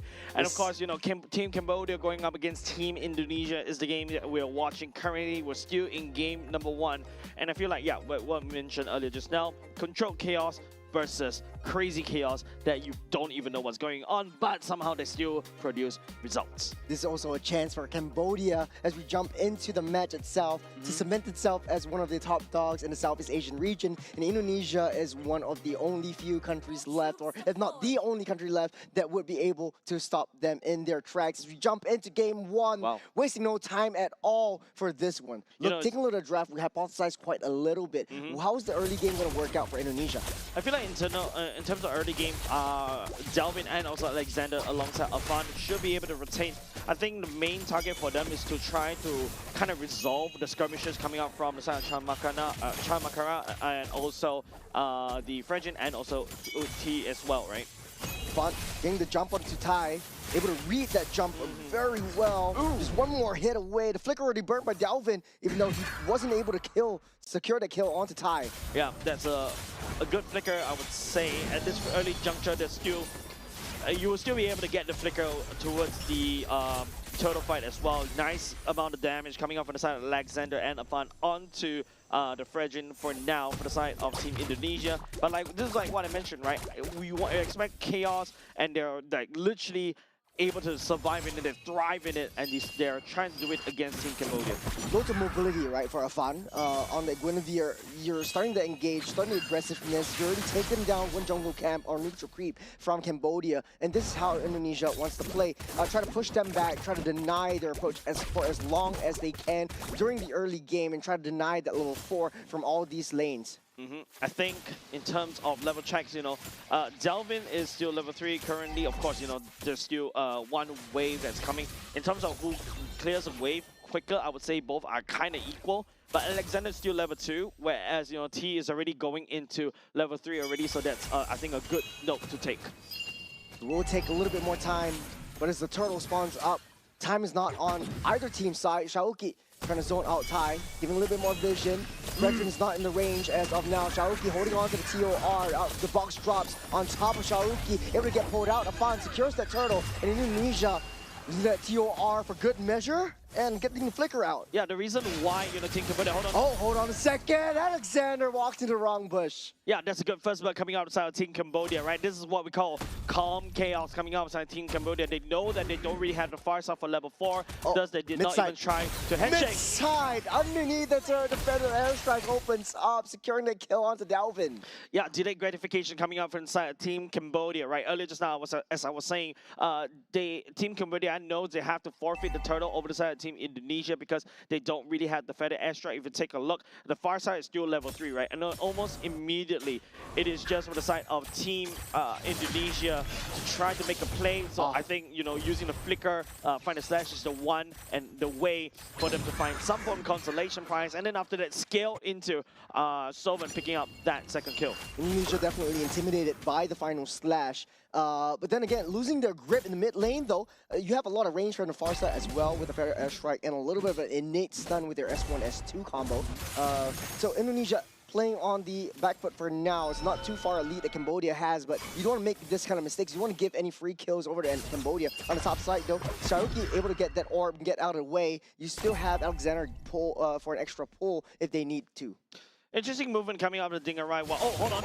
As the TOR land on top of that Frederick. This is that Prince's Wrath. Locking one down. Great golden hour from the side of Cambodia. But Shaoki way too deep in. But airstrike might be enough to take Shaoki down. Down he goes by the Fars's hands. And this is the problem that I was talking about, right? Marcel is right there to basically slow down Team Indonesia in terms of the wombo combo. Afan was actually able to jump onto the right target, which is Kong on that R-Lord. But because of how T using the golden hour right there to slow down all of a sudden, that TR coming out of Sayuki is like ultimately forgotten. It's a non-factor at all. And because of that, Team Indonesia lost that team fight. Without Shaoki in position, with that one early kill, Cambodia taking control of this turtle. Looks like Afan wants to try to contest for this one. No, he's gonna just give it up. They're not in position. Xiaoyuki already used the TOR. Delvin has already committed to the real-world manipulation. Alexander doing the same as well. Oh, final slash into the Feather Airstrike. Nothing that Alexander can do except that guiding wind to bring Delvin out and safe. Hey, that's exactly what Alexander can do, right, Churros? Using the guiding wind, finally Delvin took the right one, right, this time around compared to the previous series. But you can start to see, you know, the controlled chaos coming out of Team Cambodia. When they set their mind, when they want something, they look at this one target, they lock it down, and then they proceed. Whereas for Team Indonesia, they really thrive in this chaos, able to find, you know, easy pickings in the midst of chaos as well. But then again, you can start to see, seems like controlled chaos is the one that is winning so far. Great mobility coming in from Cambodia as well. We see high on the R-Lot, rotating together as 4, and Cambodia fighting every single team fight, outnumbering, outclassing Indonesia so far. Indonesia has to find a way to pick off any one of the members of Cambodia before committing to any big team fights. And Faden kind of knows this. He's ditching up that turtle because Indonesia is not in the right position. He knows the power spikes are not hit. It's not his time yet. If you notice how Dingarai has been rotating around the map, right? Using the BMI in the middle of the river just to get there to the mid lane, farm that up, BMI all the way back, so that he's actually starting to farm 2 lanes as well. And that means that, you know, Dingarai is definitely going to have a bit of, not only just the fact that EXP advantage, he's also going to get that gold advantage to help him scale into his necessary items. Well, you got to keep up with the speed that Matilda actually brings to the table. Delvin is going to have a pretty decent clear speed in the mid lane. And so when Alexander's nearby, you get the guiding wind, you're able to take an airplane down to the bottom side or even the top for an immediate skirmish if you have to. But doesn't look like Indonesia wants to risk any of these aggressive engages anymore. We saw a little bit of a shift and adjustment on how they want to play this game. That was exactly what I was talking about during the loading screen. Hold on, T, looking for a pick. We'll be able to snap 2 photos onto Team Indonesia for now. Not a lot of engages, nobody from the side of Team Cambodia. Looking to commit. Oh, that's a 2-man final slash. My goodness. And a slash from Thor's hammer down into the ground. There you go. The security kill onto Delvin. Shaoki able to find his way out of harm's way. As Indonesia again losing heads. I'm not envying Delvin's situation right there, right? Appraisal's wrap right into the Feather Airstrike and also the final slash. He is the victim of a couple of, well, ultimates. Not only is Cambodia looking for trades, they're sending Moskov and rotating and just converting that lanes up onto the XP side. Take a look at that breakdown. They were not seeing where Arnold was coming. Yeah, and it's just so annoying, right, for the side of Team Indonesia, right? The problem is that Team Cambodia has a lot of killing pressure right from the get-go, whereas from the side of Team Indonesia, their strength lies on their ability to regen over and over again, using the Guinevere, using the Alice, but they need Dingarai to come online as quickly as possible. That's why we noticed Dingarai has been solidly trying to farm bot and also mid as well. But the problem is because they've given so much real estate over the side of Team Cambodia, especially on Mekong on this R-Lot. Yeah, they're starting to lose a lot of real estate, starting to lose a lot of gold pressure, gold from these resources.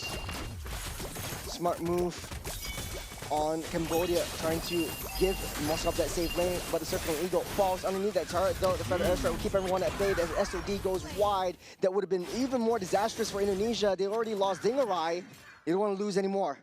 This is Cambodia saying that, hey, I'm looking to snowball and I am here. And, you know, picking out Dingarai is amazing because that's how you slow down the clock. Don't forget, the clock has been farming on 2 lanes and Kyo was able to catch up. Now with the golden staff already in the pocket, he is now able to crack open not only just mid, but also pick up the items. So far, in 8 minutes, ladies and gents, Team Indonesia hasn't secured a single kill. They lost their grip. Indonesia, they had the potential to set the momentum of the game. Afan was already starting the engages. You have Alexander to be able to pull you in and out of safety. But Cambodia just punishing Indonesia for coming and stepping a little bit too close. Kyo just on a farming spree up on the top side. You see him, you blink once and he's up on the bottom.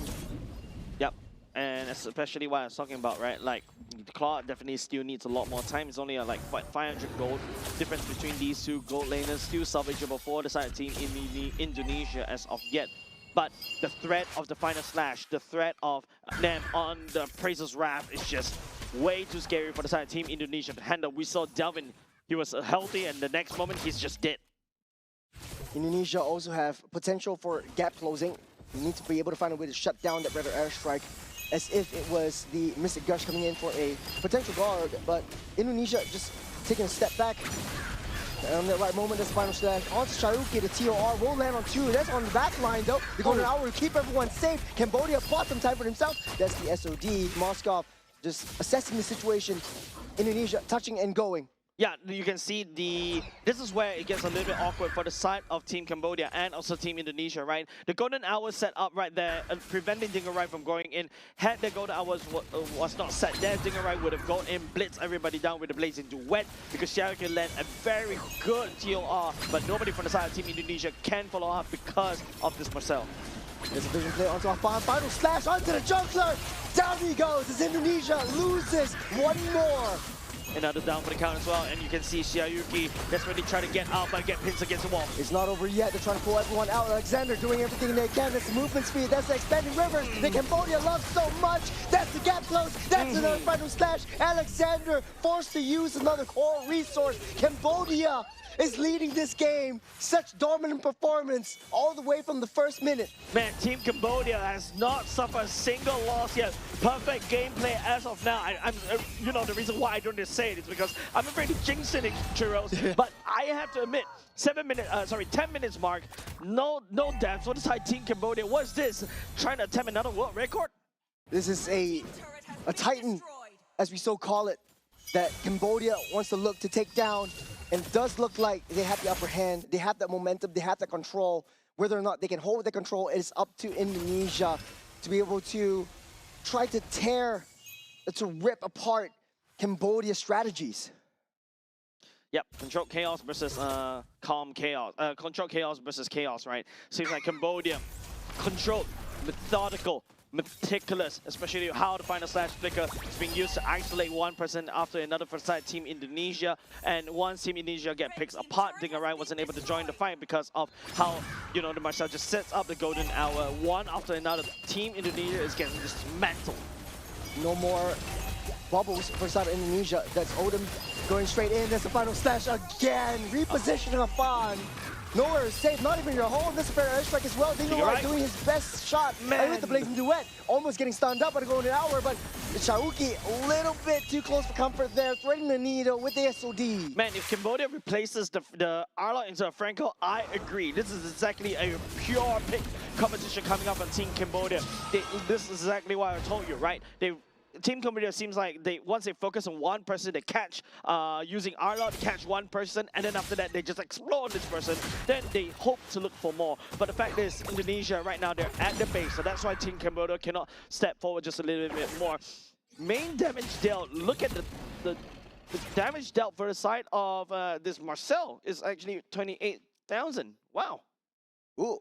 One of the highest in the charts. He's just the roam, but he's doing so much though.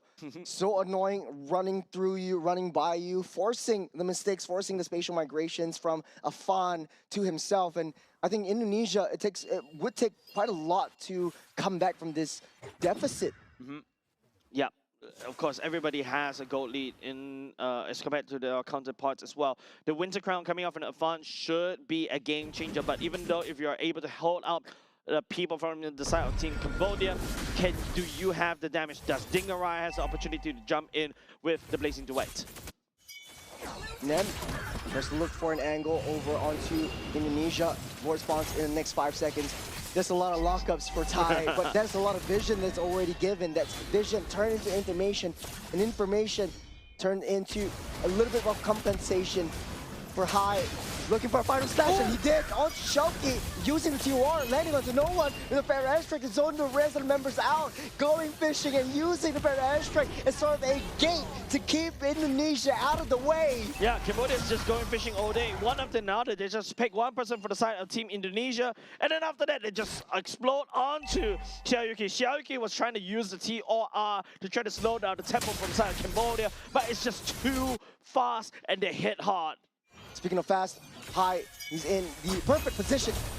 Does not have the flicker though. Fair airstrike will start this stage migration. On top of the R-Lot though, he's down low. The rest of Cambodia, they're too strong. They're too bursty. The blazing duet, last ditch effort to take one out. That's a safe hit. One hit more, the Frederick might have gone down, but Cambodia, they're not making any mistakes. I am truly crazy to say this, right? And I can't believe to be saying this to Team Indonesia, right? In this particular game, at this stage, you just need one kill, and I'll give you an applause. But for now, so far, Team Indonesia couldn't find a single kill, Churros. They can close the gap onto the Farsa. Look at where they're passing. Delvin falls by the hands of Cambodia once again. And that's Keo just hitting freely on the back line. There's nothing that Indonesia can do except to hide, except to defend. But will they be able to do so? They need to buy more time. Without Delvin, though, they don't really have that zone control. Control chaos. This is like Team Cambodia. It's like the field surgeon in the middle of the war. They are able to find the nerve system while all the shells are running out all the way in the background, like background noise, but to them it's just music, and they're using Team Indonesia as organs. Oh, there's already half health for that. Oh, it's a jump in by Afad. He's desperate, and Indonesia wants to try to buy some time for themselves, but Keo is not giving them that satisfaction. The first win goes over to Cambodia. Perfect game coming up on Team Cambodia, ladies and gents. 0 deaths. Chase. 0 deaths. Someone is like, yeah, I saw Team Philippines cracking a world record right there. I want to try to do something like that. That comes in the form of Team Cambodia playing a perfect game. 0 kills. Given over to Indonesia so far. No mistakes were made, but they were mitigated by Cambodia on the fly, and this is so beautiful for them. They're just one win away from taking the series and really sending a statement, especially to the Philippines, who's currently sitting heavily on the top seed. Philippines already lost to Cambodia, and if Cambodia wins this, they will be in the top seed in Group A. Man, they hit hard like a truck at the same time, man. You saw the R-Lord just picking one after another. Nobody from the side of Team Indonesia was able to reinforce and basically step up to basically defend and also, you know, return the trade, right? This is a clear difference between, you know, I would say Team Philippines, right? Even if Team Cambodia was able to find a pick up onto somebody, Team Philippines will also try to make a play and also get something out of it. But Team Indonesia seems like they're just gonna lie down, take the punishments coming out of Team Cambodia, because this roster, even with Alexander on the midfielder, you're supposed to be able to save the person that got, you know, pulled away by the R-Lord, but seems like the guiding wind wasn't able to guide the people back to safety. I think Indonesia was just not well prepared for the R-Lord. Hai was having a field day on this one. What better MVP of the game? This is Hai, the fisherman. 1-0. Basically. He's spearfishing, man. Oh, hey. I wanna do that. No, please. Nice number for damage taken. 6767. Man, 1-0 and 10 is the KDA. 10 assists and 1K. Basically, brother is almost all the kills already, man. He's the one that set out the tempo with the final slash, pick somebody apart, and then after that, just, you know, trust the whole team to blow him up into pieces. And of course, you know, main damage, you know, gotta have to give it over to Sovereign, right? Not only just that, I like how Team Cambodia is stacking all the CCs together. It's final slash coming in. You also got the passive from the Marcel. There you go. It makes it so much easier for the French to stick on target and just let the Farsa to blow that person into pieces. Churros, look at what you've done. Hey, I love the comment section. Seriously. But hey, you know, this is really upsetting if you're an Indonesian fan, and there is quite a bit of Indonesian fans traveling specifically down to watch their team play, and this is really not a good look. A lot of mistakes were made, but then again, just not well prepared for what Hai brought to the table. And not even what Hai brought to the table, Sovan was doing so much work with the Federal Airstrike, keeping everyone at bay. And if you're looking at, you know, zone potential, you always, your first option was, hey, let's take out the Eve. But you only have that split second to get that box down. You want to be able to burst down your targets, and Farsa was the answer for Cambodia. Yeah, and this is like how, what I was talking about, right? There's like, not a lot of opportunity for the side team Indonesia to capitalize on that one. This is, of course, you know, your classical clash composition, right? You go in clash, you want to expect a normal front to back, a real wall manipulation with handshake this gentleman fight. No, Team Cambodia wanted to play it dirty from the get-go, isolating one person, blow them up to pieces, and then after that, okay, look who's next. Well, no easy way to say this. Everyone else is next for Indonesia. There was nothing that Cambodia couldn't do. They're only saving grace maybe if Alexander was able to pull everyone else to safety, and Indonesia didn't step out their base. They turtle up for at least the next 15 minutes, and they would play a 30-minute game in order for Dingarai to come back, because he didn't have any scraps to pick up. Kyo was just taking everything. They had so much intelligence in terms of the pressing up the waves onto all 3 lanes. Yep, I think there's no fight coming up on the team. Yeah, of course. Gonna start. I had to do it. I had to do it on We saw screen, the comments. We saw the 6-7 in the comments, ladies and gents. We saw it. Yeah, look at what you do. Look at what you've done. Look at what Cambodia has done or will be doing. They're one more game away, Jace. One more game away from sending a statement not only to Indonesia, but to all the teams in Southeast Asia on how far Cambodia has come, how far they have grown, and from someone that from a team or a nation that nobody really thinks about twice into someone that has been chopping the heads of titans, the heads of gods. Yeah, I mean, this is a crazy stack, right? By the way, you look very happy for that. Technically speaking, this Cambodia stack is really crazy coming in, right? Like, I think not a lot of people expected this. We have always known that Cambodia is also one of the regions that is really a rising star in the Southeast Asian regions as well, especially. So, of course, expecting a lot of things coming out from them, not only just in Nagoya as well, but also looking forward to their performance in MSC. Now comes the biggest challenge, especially for Cambodia. Will they be able to be consistent with what they've done in game number 1?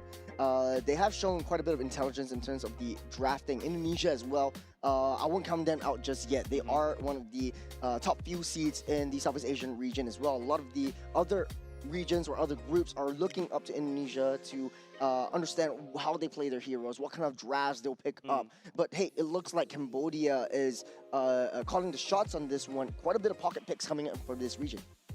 I feel like there's a period of time where we know that Indonesia is it's a region of clashes, right? They really like to clash, and they really like to micro it out. Remember the Fanny, the Lancelot, and all this kind of stuff. But now we're going into a utility jungle gameplay, which means that you're expected to go into a little bit more macro play. But earlier just now, I don't see any macro that's required even for Team Cambodia, because Team Cambodia is just picking one person off one after another, and then after that, it seems like Team Indonesia has no choice but to leave that person high and dry. And it started from the get-go, started from the first minute, right? We talked about this during the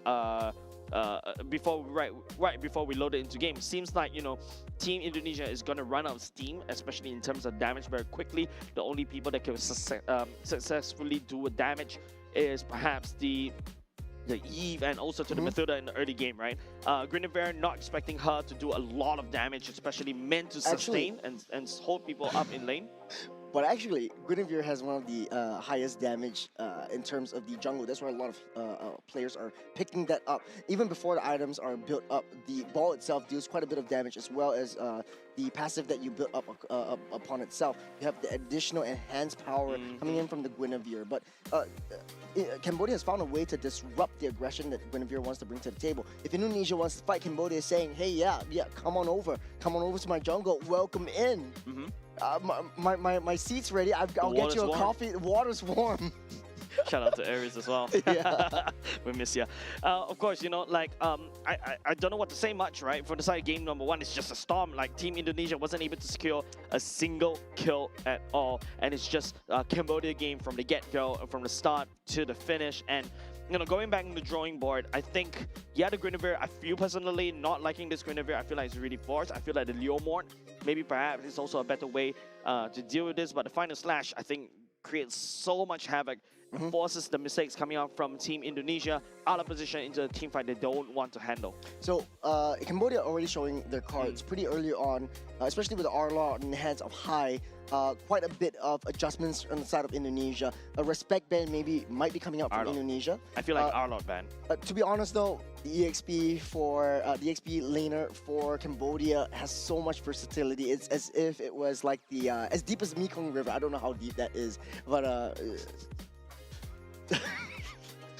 you You're digging that hole yourself, bro. We saw the Barats. We saw the R-Law. True. What other EXP laners that we haven't seen in a hot minute that will come back into the current strategy? Yeah, I'm just kidding. I'm just kidding. I'm still here with you, Hey. Jace. I'm still here with you, Hey. Jace. I knew it was you, so you were playing Hey, also the big test. infinite scaling, massive AOE stun. You just trade with the enemy gold lane. Heck, if you can actually buzz down the jungle with your punches, Jace, go calm ahead. down, calm down. Okay. We'll just label that as what was it? You call it crazy idea number 6. Number 6. It's already number 6 Was it just right for today or like? Just for today. Was it actually? We had I 6 thought you had crazy so ideas many today. more ideas. Come But on. speaking of ideas, we need to have new ideas for this draft, especially if you're the side of Indonesia. As we jump into game number 2, that's going to be the Phobias and Fanny being banned out by both teams. Arlot ban, or perhaps first pick the Arlot. We can start to see, Team Philippines also doing that as well. Maybe Team Indonesia can do the same. In fact, if I remember correctly, it is also Team Cambodia that went for first pick Arlot as well. It was. Yeah, it was first pick Arlot. If Indonesia knows how to play this, and I think Shauki definitely knows how to play the Arlot pretty well themselves. If Cambodia wants to risk it, doesn't want to risk it, they could very well ban the Arlot. So they don't have to deal with that. So, but it opens quite a bit of the floodgates, right? You now have quite a bit of heroes in contention in the EXP lane. The Freya, the Paquitos, the Arlot, the Phobiases. Basically, you're starving your EXP laner. That's why Cambodia is so interesting to me. Hai understands that, hey, there is still just a couple of EXP laners that are coming into the meta. You got a Lapu, you got a Yuzhong that are still taking a step up, but it's pretty situational if you ask me. So why not try something a little bit new, a little bit fresh that other teams are not prepared for? Alus? Jace. Why? Jace. Why? I know there's a rework for the Aulus. Uh-huh. We'll just call it a crazy idea number 6, and we'll just 7. leave it at that. There's already 7. 2 ideas 6, 7. for that. But speaking of ideas, there we go. There's the Arlot being banned out. I mean, it Indonesia started from doesn't you want doing the brain. nothing. It started from you being a brain rot earlier just now, right? Fair point. I'll give you that one. All right. I'll give you that one for the Indonesia Aulus. bans away the Arlot, so exactly what I was expecting right there. It's just way too crazy for the side of Team Cambodia to have this particular hero. Just gonna deny that one. Jusin is also on the table. Don't forget it was also banned in game number 1 by Team Cambodia as well. This also means that the Jusin can also be traded as well. You pick the Jusin, I'll go for the Akai, and then we start go for a skill matchup. Cambodia prioritized the Marcel in the first game as well.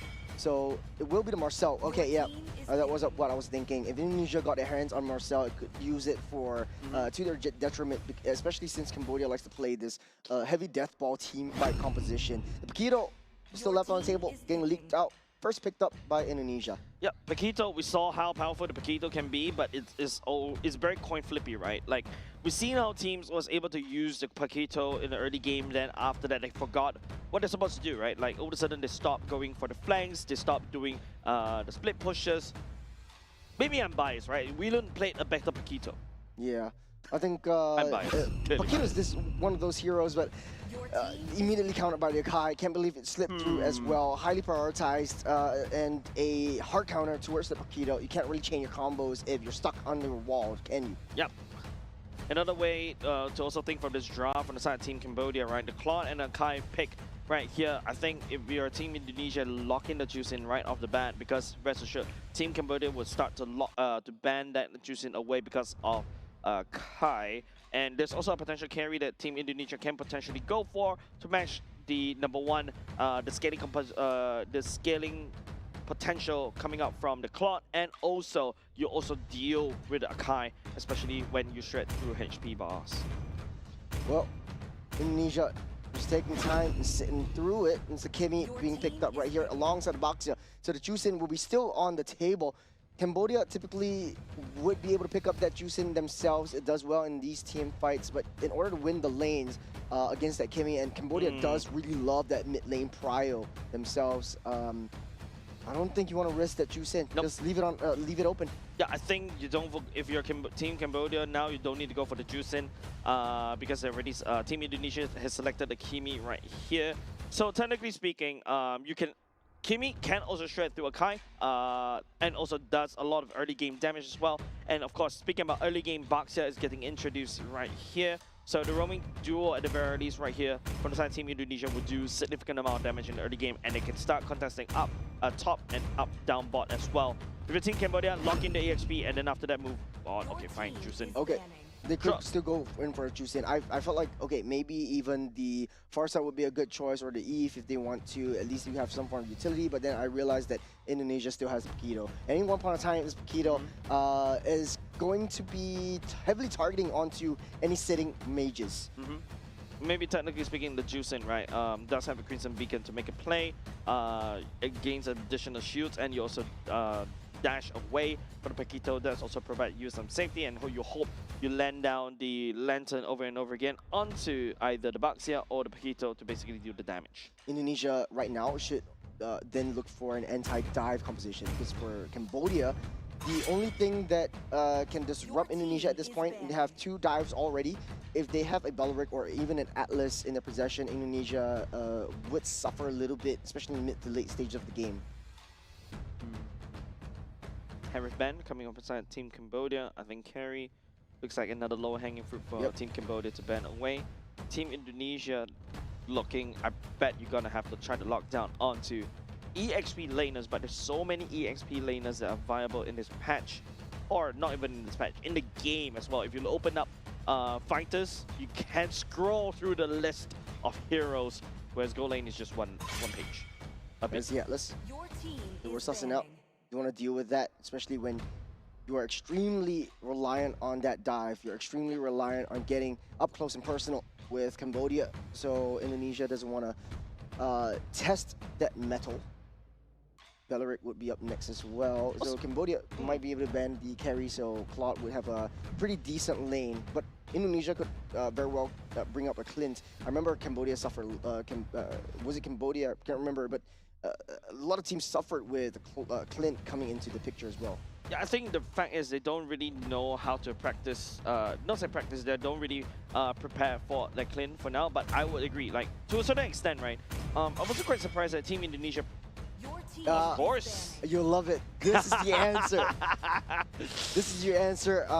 It's not really a crazy idea anymore. On Leslie's, but no picks. So why is Team Cambodia so afraid? But okay, yeah, you should be afraid. Leslie is really strong. True damage, infinite scaling potential. Immediately, Oko's the Claude, Oko's the Juicing. You don't even need to come even remotely close, and that is what Cambodia is scared of. You still got a Valor in question. That could be a possible next pick target as well. But then they suffer the early pick, early game damage, insufficient damage. So they go for the Cho instead. I like what Cambodia is. I'm picking out what Cambodia is putting down. Yep. So far so good. Carry, I think that's like what I mentioned. I feel like you replace that Leslie with, I think that would be better. Ban as compared to, you know, Leslie. Carry is a threat over the side of Akai and also to a certain extent Cho, especially going to later parts of the game. Unless Team Cambodia has something up their sleeves. I was thinking, hey, if they're afraid of this carry that potentially could appear, maybe the Belleric could also work as well. But it seems like, you know, Team Cambodia wants to be the aggressors here.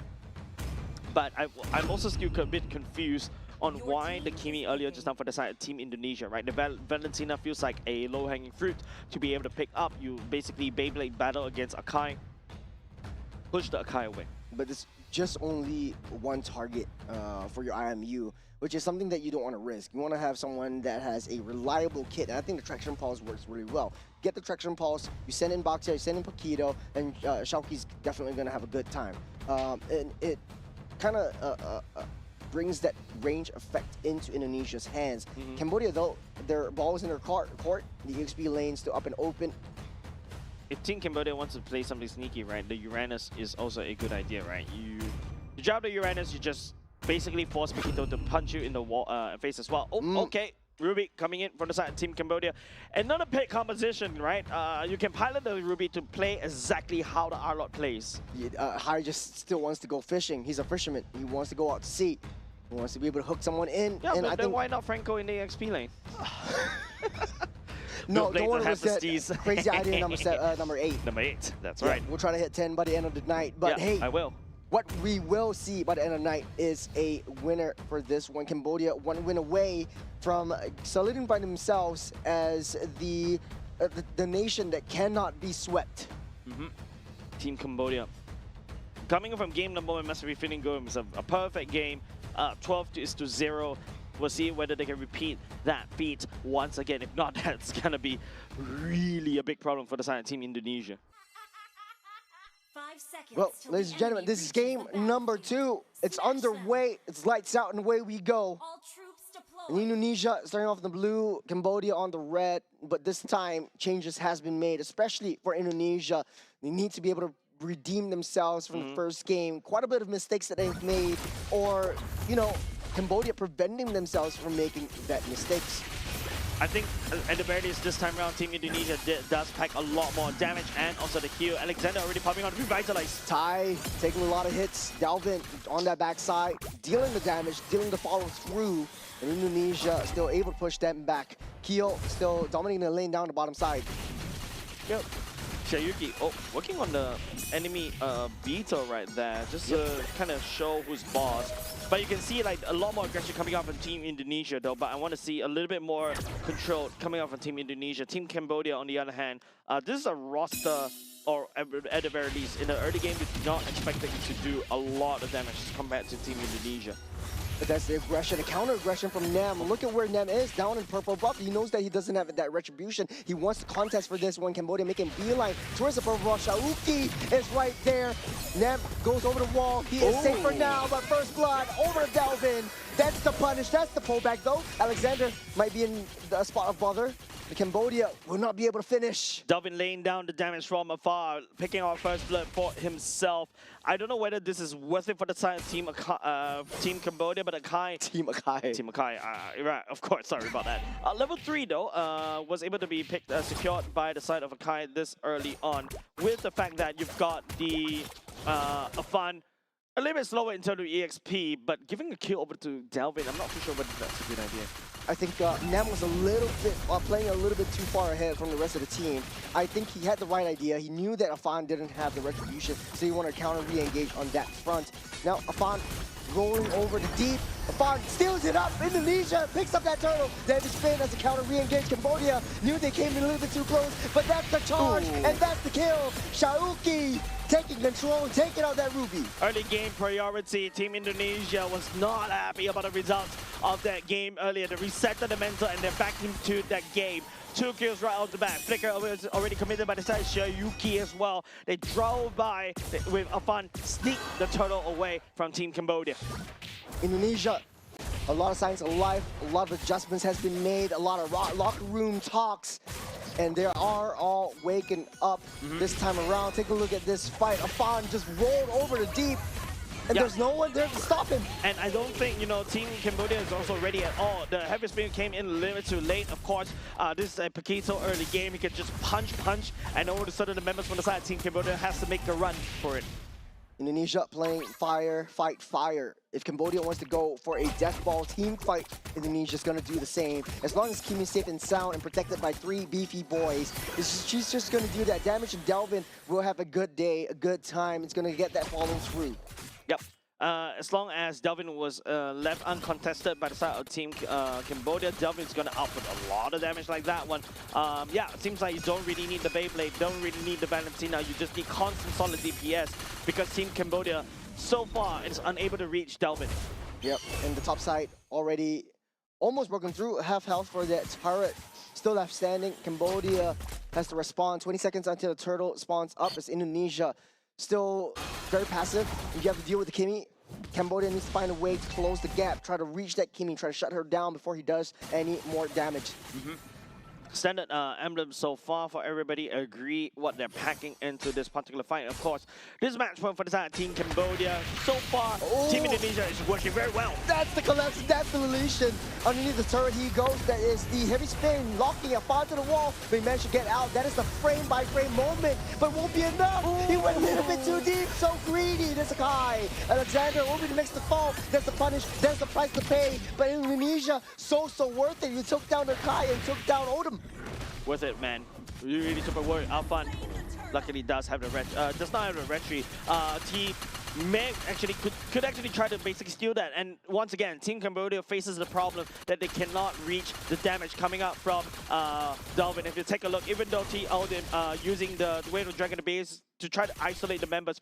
But with the high loss intel and also the revitalized park as well, they're more than happy to basically handshake and also start the turret dive as well. As Yuki on this Paquito is just doing a lot of damage. Oh, Tai flew too close to the sun. This light wheels will shut him down once again. Indonesia having a good time this time around. Kyo all left all alone. That's the 4-man collapse. And Kyo can't seem to find any breathing room. Yep, this is revenge serve call by the side of Team Indonesia against Team Cambodia earlier on. Right now, at the very least, they do have some form of response as well because of the early game potential that Team Indonesia has done. Dingarai was able to secure 2 kills as well, so which means that you expect him to start to snowball, start to escalate down in the gold lane. You know, Cambodia in the early to mid game definitely going to suffer a little bit more in the damage department. They have quite a bit of crowd control, but if Indonesia keeps on doing what they're doing, they're pushing through, they're ramping up the momentum, shifting into high gears. Cambodia not even having time to breathe, no one to protect that bottom side. High immediately shut down as well. Flanks coming in from all angles. Then maybe Indonesia would be able to stomp through to Cambodia, but I wouldn't count Cambodia off just yet. They have been in this sticky situations before. The Glorious Pathway is such a good ability for the side of Team Indonesia right now, right? Because you can drag the Kimi along with you, and then after that land down the damage. Ooh, it's a double stun, but Sovan should be fine for now. Yep, still not too shabby either, but of course when you talk about later parts of the game, Dingarai will scale out of control, and now with Team Cambodia starting losing a lot of resources around the turtle themselves. Flicker already committed by Yuki. Still able to get out safe though. I'm offended also used up. Indonesia looking for advantages all across that map. Turtle just easily taken down by Indonesia. No contest by Cambodia on the top side though. High taking a lot of damage, and typically you want to run that Ruby, okay? Trying to block off that escape route. That's going to be the Crimson Beacon, trying to pull that Kimi up to safety. The jetpack will get him out and alive. The flicker already used up. Shaoki also used up all the combos. It's a major combo coming in. High delays inevitable doom, and so does Nem, as both fall by the hands of Indonesia once again, giving up this free and easy kills over to Indonesia. 5k gold lead in the 7-minute mark. Delvin playing a perfect game. Yuki as well. The punches coming in is actually slowing down Hai-Ming Kong, right? Hai-Ming Kong is a Ruby that relies on the constant amount of skills to be able to be that pseudo tank. But if you're constantly CCing with the Law and Order, Afan clashing onto him, and also the Immobilize coming off, and Delvin Yuki is more than happy to just punch him down to the ground even before she could actually regen. It's that, and also it's a blue side buff, Jace. Whenever teams play in the blue side, you always have a great time. You're just look at this instant replay. You're just taking one after another. No one is just shutting Delvin down. No one's controlling this Kimi. Even if you get a shot, even if you get a pullback, you got that Purify, you got the jetpack, you're getting it out, and you're taunting Afan, and that's the recall over there as well. You got the heavy spin, you got the traction fall. So lock 2 members into place. Indonesia has just so much damage. Nam just fighting it through, fighting the damage head to head. I'm not too sure whether the Nem actually caught Delvin, or Delvin actually caught Nem, right? Delvin literally melt down the Akai as the heavy spin ongoing, right? Even though it's pushed, and now it's going to be the Claw. Hopefully he's able to do some damage. We'll not be able to find anything though. The Justice was built, his attack speed is not as high. It's so valuable towards the side of Indonesia. Now that the Claw is still in the early stages, doesn't have the core items already built up yet. It's not too much of a threat to Indonesia, but Dingarai is to Cambodia. Dingarai is clean up bottom lane turret, right? Well, Team Cambodia is too busy with the full 4-man for the side of Team Indonesia. But hold on a second, Lord. A bunch right here, the heavy spin.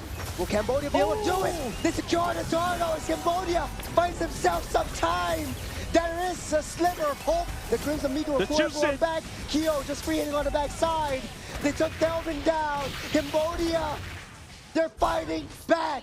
Yeah, at the very least, this is a time where, you know, Team Indonesia is starting to lose the priority. Dingarai earlier just now was getting hammered down by that Juicing. The Juicing came in, swooped in with the Crimson Beacon. This is it. This is now. It is support for the side of the Kai. And then after that, just steal the Lord away.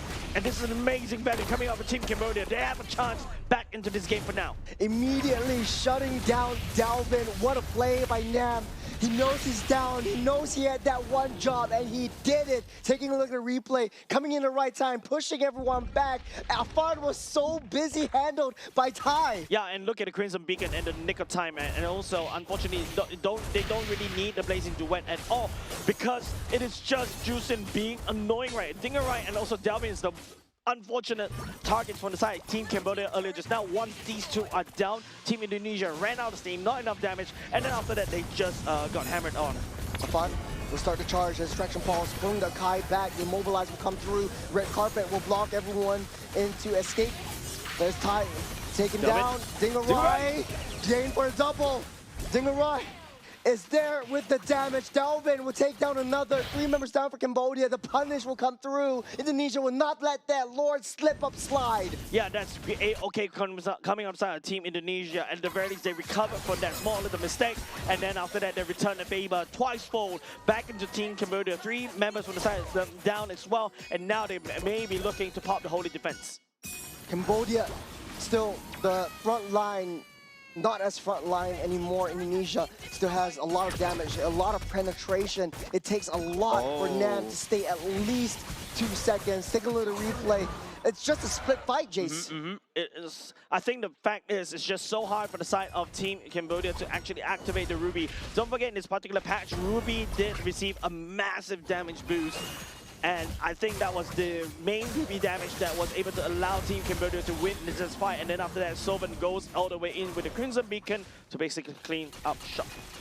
With that one decision that Nam made in the early game, the aggression that he wanted to bring out just because Indonesia invaded his jungle. They're playing on the back foot, but Cambodia still has that light. They stole that Lord. They had a pretty mental play that Indonesia doesn't want to let slide. So will they be able to repeat that? I think it's all about positioning coming up from the Ruby, right? And also Team Indonesia, I think they need to split up Delvin and also Dingarai as much as possible. Top side. Afan starting to charge as the arm offended. Over onto the box, yeah. Getting popped back. The rest of the charge immediately melted down. Ty cannot withstand the damage coming in from the Kimmy and the carry, both.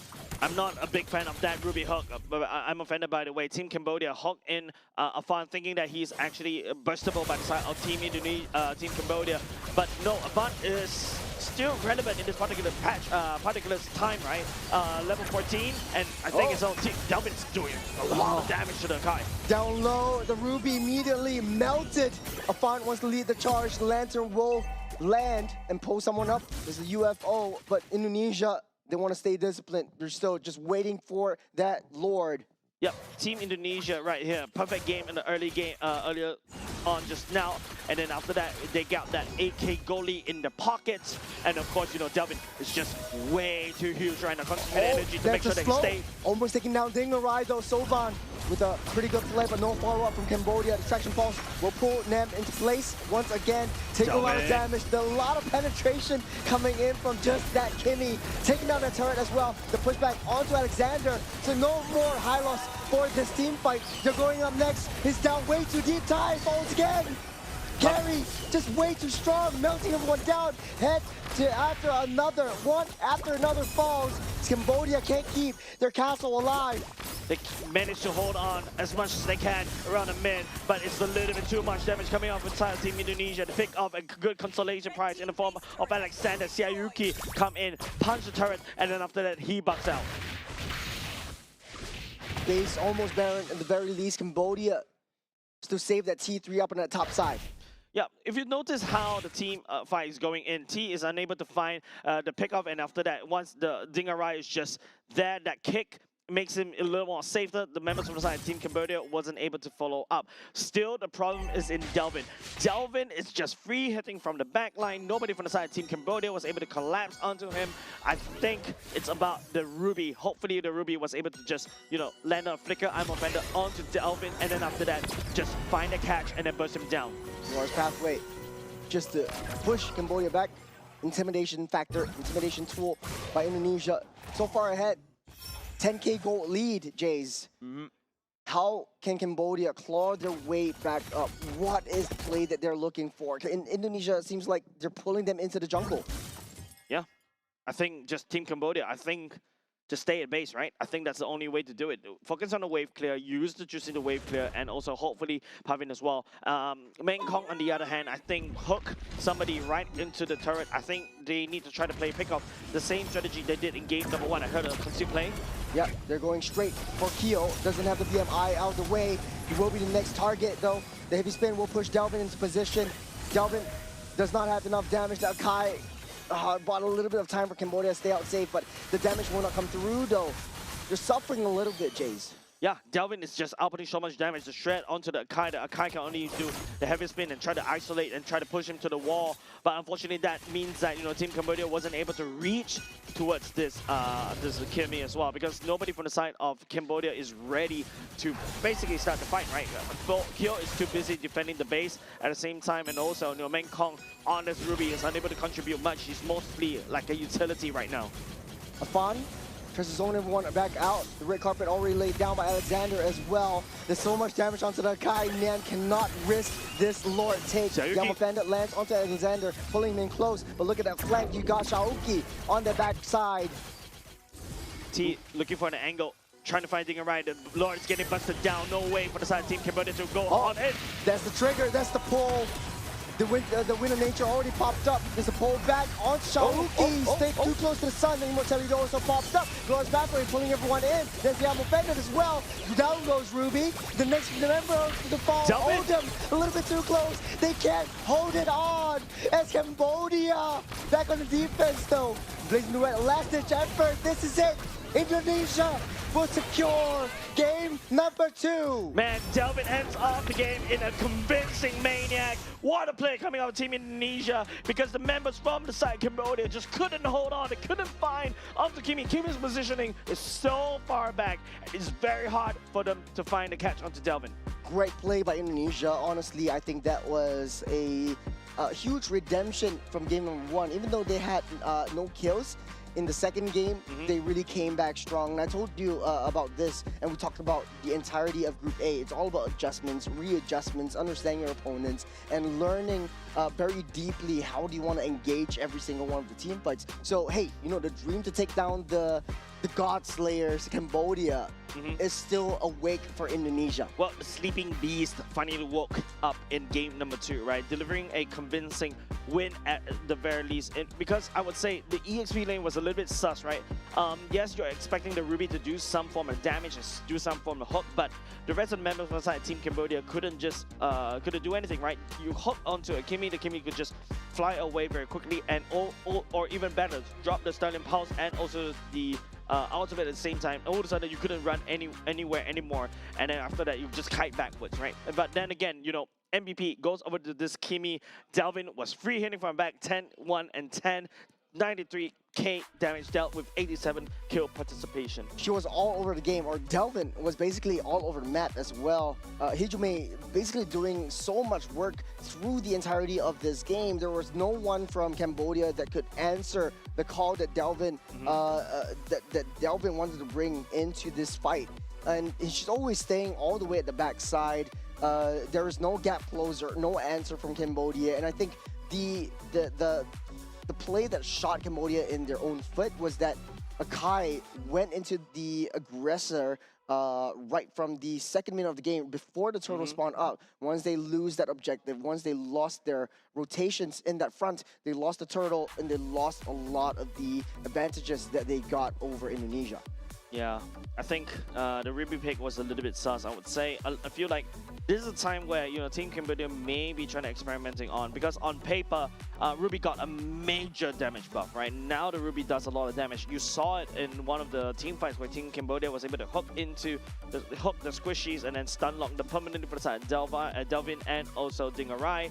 And then after that, Solvan just go in with the clean up. But unfortunately, that's the only time we see the Ruby go in. Apart from that, I would say, like what I mentioned, crazy idea number 9, right? Other EXPs are better than the Ruby for now in this particular server. It's just too easy to take down. 8 kills to Hai, who had such a great game with the R-Lot in the previous run. And Indonesia understood that once you take out that R-Lot, there was just nothing much that Cambodia could do. Even if Hai wanted to go fishing, it's just so hard to land. There wasn't a lot of range that I'm offended could bring to the table as well. So I think for Cambodia, it's back to the drawing board. Yeah, I think the more important thing is, yeah, you're right. The Ruby, it's kind of too focused on, you know, using the flicker and then you pull the members all the way back, right? But maybe instead of doing that, use the flicker, I'm offended to pull back, and then after that, just find the damage onto the side of Team Indonesia. Well, adjustments need to be made, not only for Cambodia, for both teams. Now that Indonesia showed their cards, it's all on Cambodia to readjust back into the meta and for Indonesia to find out exactly what Cambodia wants to do. Yeah, with that said, don't go away, ladies and gents. We're going to go on short break. Game number 3 between these two teams will be coming up right next.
at the very least, Team Indonesia was able to salvage game number 1 in game number 2, right? Game number 2 was a lot more dominating. They know what they're doing. They have one track mind, and they applied the what Cambodia applied to them game number 1 right back at them at game number 2. The penultimate game of the Asian Games qualifiers. This doesn't change the standings at all, but this is a lot to prove on the table. Cambodia is 1 win away from sweeping the entire Group A series and calling themselves the king of, at least the king of the Southeast Asian qualifiers. And Indonesia has 1 more chance to maybe potentially take down the God Slayers. Yeah, but if you look at the the season's the group stages results, right? So far, Team Cambodia has won against Philippines, Malaysia, Laos, Vietnam, Singapore, Myanmar. Man, it's just almost a clean sweep in terms of series. But of course, in terms of game, they dropped 1 just now. They dropped 1 to the Philippines and also Vietnam. But hey, this looks really great on the report card. It's something that you can show mom. Definitely. I probably wouldn't want to show mom. Your report card? Yeah, but anyways, you know, in this case, a final game, a lot of adjustments need to be made. I think Cambodia in game number 2, testing and experimenting on the Ruby pick. We saw that earlier on in the Central Asia games that we've seen just now. Didn't really work out well then, didn't really work out well in Southeast Asia. Yeah, so I think Ruby is still a work in progress kind of thing, right? I feel like on paper, it looks very promising, right? The amount of damage that you can do is like, yeah, quite a significant amount, right? Like the game actually just buff out her numbers, kind of reduce her survivability because a little bit, but she gains a lot of health regen, not say health regen, lifesteal, all the way down to when she's down for the health, right? So I think a lot of teams are experimenting, looking at it to look to be that bursty Ruby, right? But I think a gap closer, Yuzhong on that second game wasn't banned at all. Cambodia would work very well with the Yuzhong, but I guess Hai just wants to be the fisherman for this game. But 1 more draft that they have to go through. Hopefully they change things up, or hopefully it remains the same as they did in game number 1. For Indonesia though, they're looking hella good. They have woken up. Maybe they had a little bit of a break before that. They played a couple of games today as well, and hopefully this would be a answer and a statement for all the doubters out there. Yeah, I think, like, you know, as we also look at the comment section, right, we also do watch the comment section because why not? Oh, no, it's only you, Jays. I try to stay away actively from the comment section. But hey, yes, I understand what you're saying. Yeah. I do understand what you're saying. The first game definitely was a blowout in Indonesia. Not a good look for them. Broken Walls this time round for game number 3, the last game. I assure you, this is the last game that we have for you in the 2026 Asian Games Esports events MLBB qualifiers. Technically speaking, the roster has been set. Who's going over to Nagoya? Technically speaking, not a lot of stakes already, but of course, what's at stake here is your national pride. And of course, you know, dropping the match over to Team Cambodia is also something that they need to be paying attention about. Yep.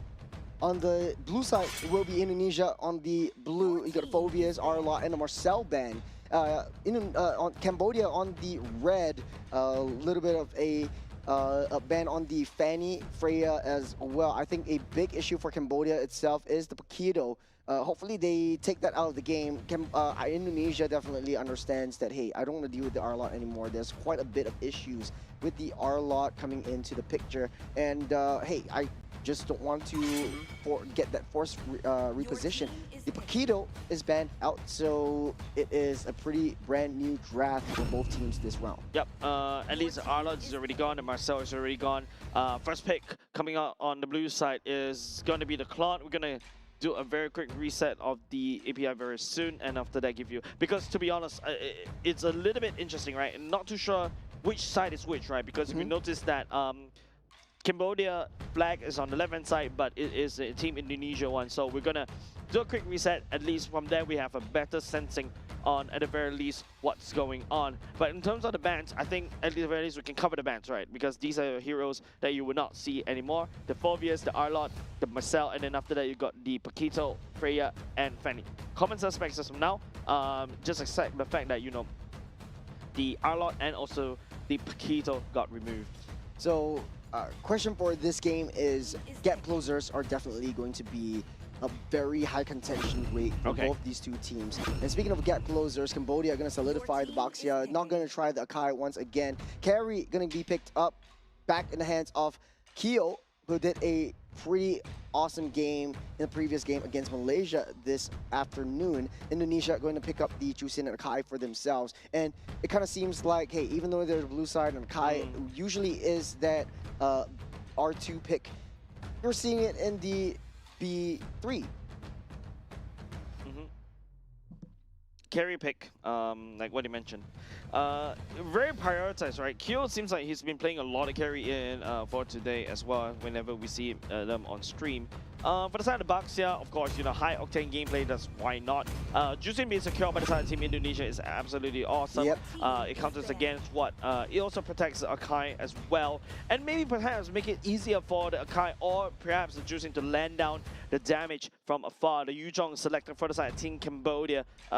Yeah, big dragon flying everywhere, and then after that, hopefully land onto either the Cloud or the Jusin. But these two heroes are very slippery. The BMI and also the Crimson Beacon allow these two heroes to basically reposition to safety.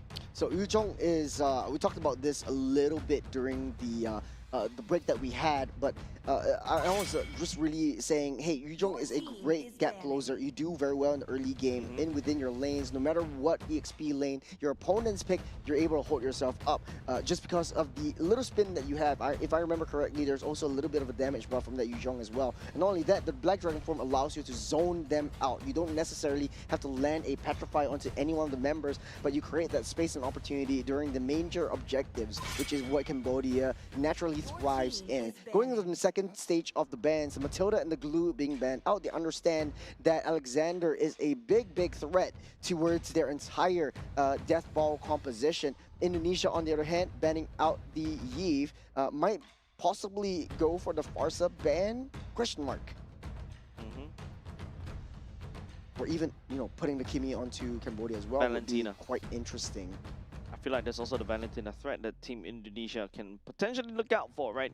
You get Valentina over to Cambodia. Cambodia can also take the... Then there'll be that awkward Beyblade fight. But it seems like teams are not going to think about the Valentina. They're going to ban away the Gord instead. Gord Baxia is a good one, but combo, massive burst, you knock into somebody and then just unleash the laser, right? And then after that, just let it rip, right? But also, you also got burst potential coming out from the carry as well. So yeah, I think that's a okay ban coming out from Team Indonesia. I feel like, of course, this is a slot for the... that's going to be the mid lane and the roam. I feel like Rome is the R4 pick here. Yeah, take away the mid lane, the roam first. Cho works well, able to disrupt, get into Jusin, but you're constantly getting pulled back. Yeah, find a pick off on somebody. Okay. I've been teasing it for the past two games. I really wanted to see the Balearic in picture. And finally, Cambodia pulls it out of their pocket. Trust Cambodia to bring out pocket picks that we never naturally see. We've seen Balearic a couple of times, but hey, in this lineup, it works so well. Anti-dive, which is precisely what Indonesia wants to do. I like how animated and the coach is when the Balearic pick goes in, right? It's like clapping his hands right there. But I agree, Balearic could really clap onto Claude very easily. It also denies what Akai wants to do as well. You slow down the heavy spin activation. Also, you trap the Jusin in that area. But Balearic also, the main punching back for the side of Jusin, right, can easily pick Balearic up and then throw them around. Nisha going for the Badang. We haven't seen this in a while. And the CC, the Crazy final last game in Indonesia does not disappoint once again. Crazy idea number 6, CC coming into play. Works well against tanks, deal tons of damage against the Baxia. To a certain extent, the Balearic as well. But Badang on the rope to stun lock everybody. This is going to be a festival of CCs for both of these two teams. Speaking about CC, I love that instead of just one pocket pick, they're going with two.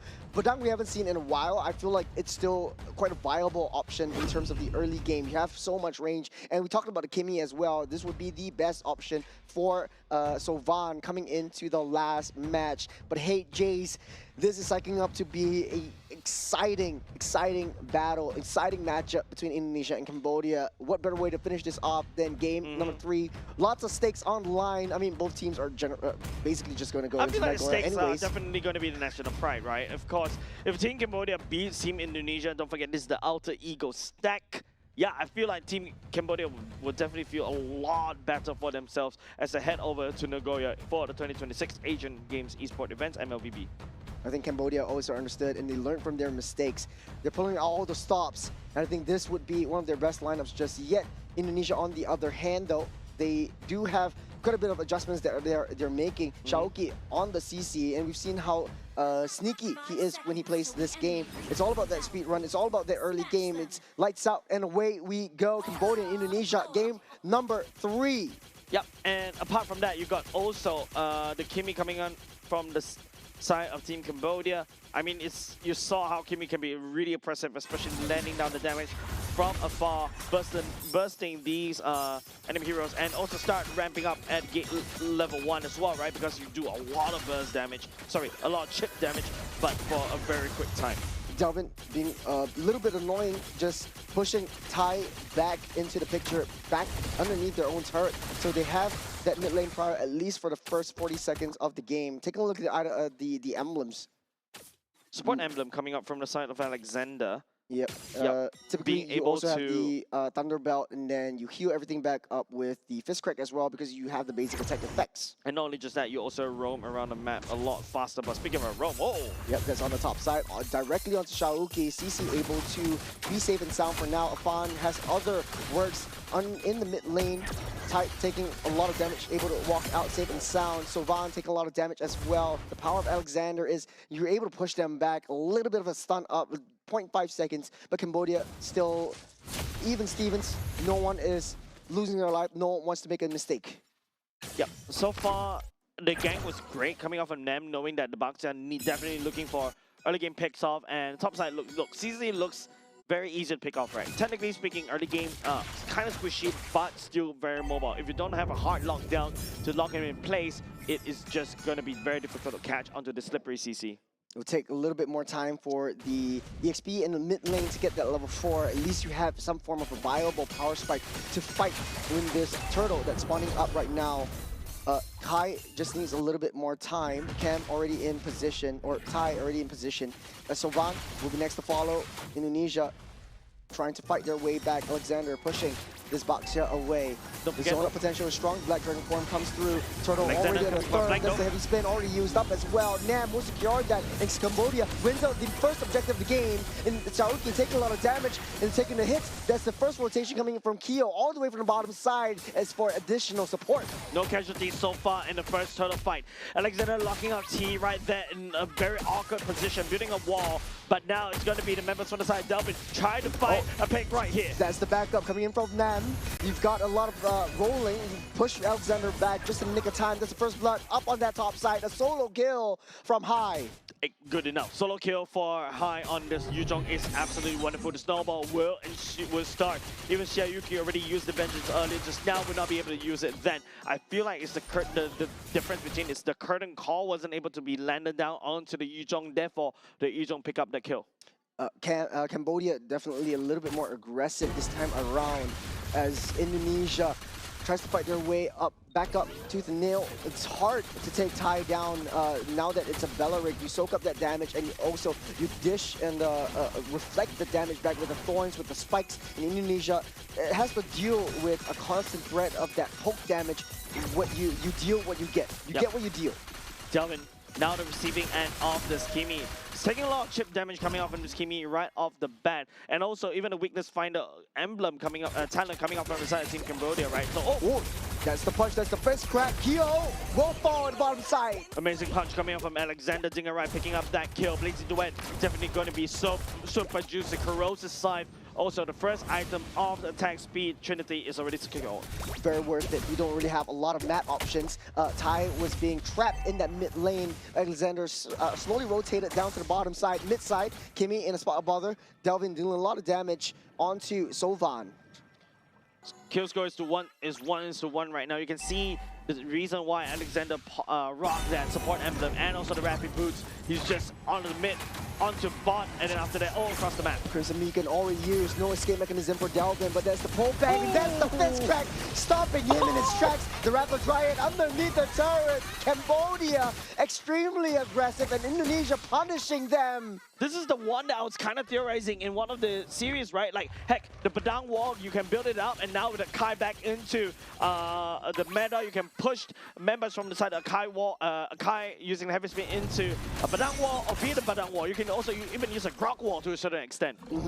Just build a wall, which is what Indonesia did earlier on against Cambodia. Cambodia likes that very heavy aggression, and they're making the mistakes because they're forcing the dives underneath their turrets. Indonesia are waiting for Cambodia to come into the fray. Take a look at this replay. Alexander waited for Delvin to use their lantern to bring them underneath that turret before the fence crack came into fruition. Cambodia starting off with this turtle. Nam in position. You got a Raptor Dryad to taunt. Nam picks up that turtle on the backside. Delvin taking a lot of hits from that Black Dragon form. The shot residue will heal everything back up as Cambodia got what they can, and they're out of here. Yep, 2 turtles in the pockets as well, but of course this is still a consolation prize, right? Earlier just now they lost, I believe that was Nem and also another Nem right there. And so that's definitely a bit of a consolation prize, but I want to see more coming out from this one more combo that we just witnessed, right? A fun on the heavy spin, Alexander building a wall right there. I think Alexander in the previous team fight, turtle fight, used the fist crack a little bit too early to try to push people away, but albeit, unfortunately, Team Cambodia is the one that secured the turtle instead, and also, you've got a Yuzhong that is starting to scale.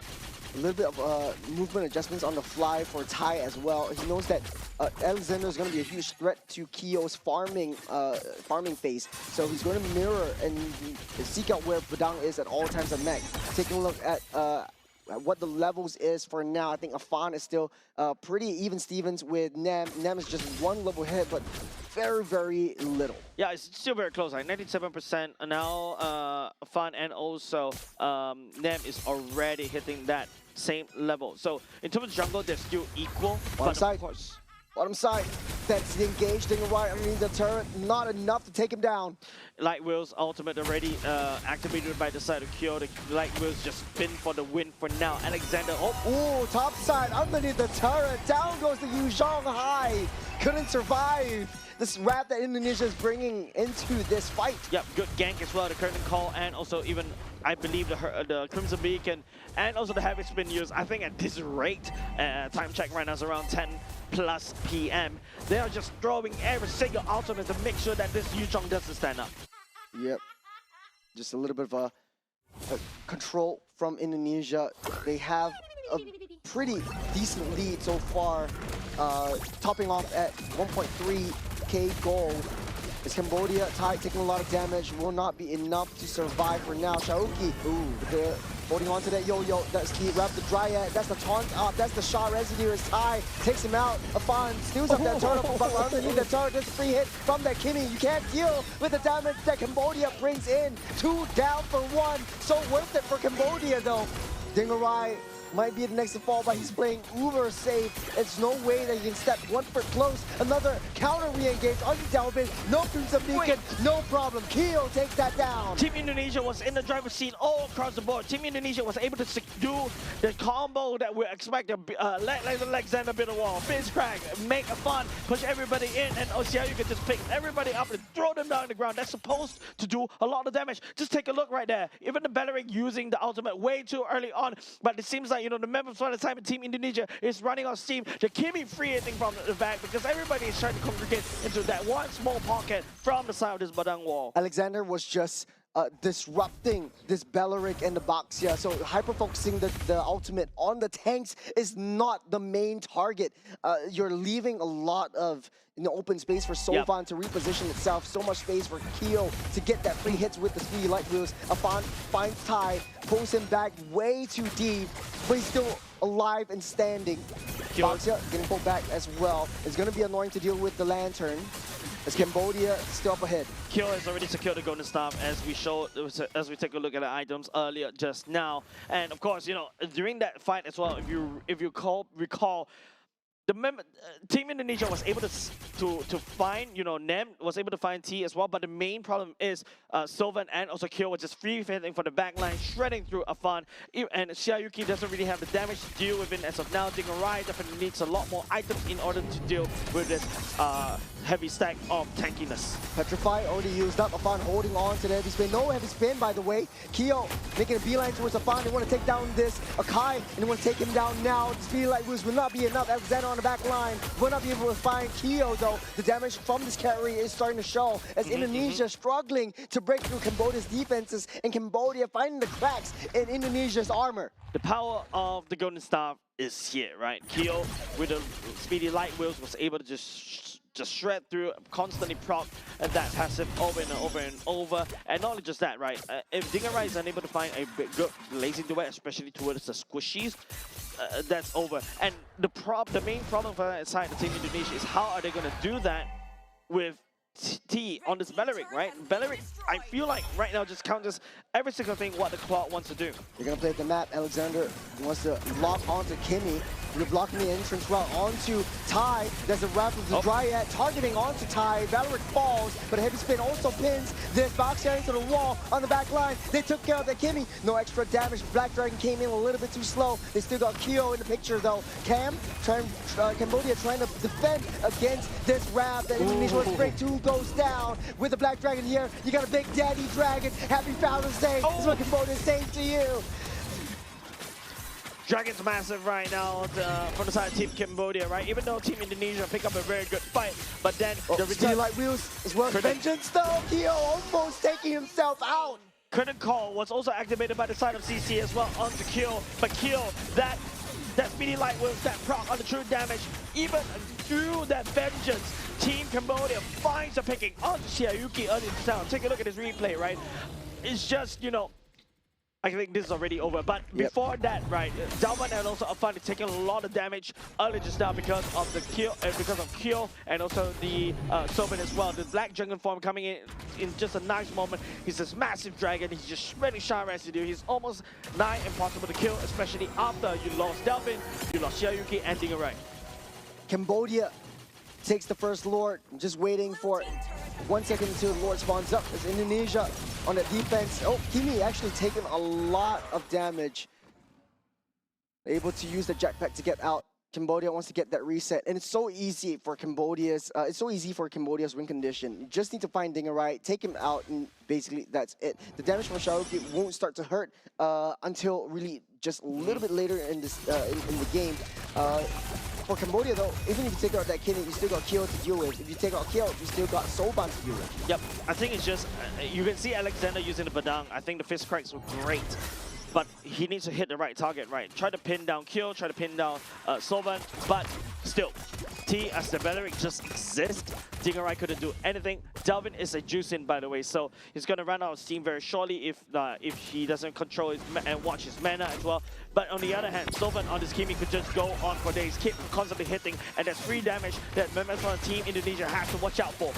They're trying to tease Indonesia to come out just a little bit more. Heavy spin, already utilized by Afan in a last-ditch effort to push Cambodia away, but they're clinging on to that lead that they're having. CC pathing all the way up top, trying to fix that wave. Generate a slow little push up top against Team Cambodia. Items check right now. It is also going to be the maximum item that Dingarai already needs. Does have the Wind of Nature. Perhaps he's ready to play.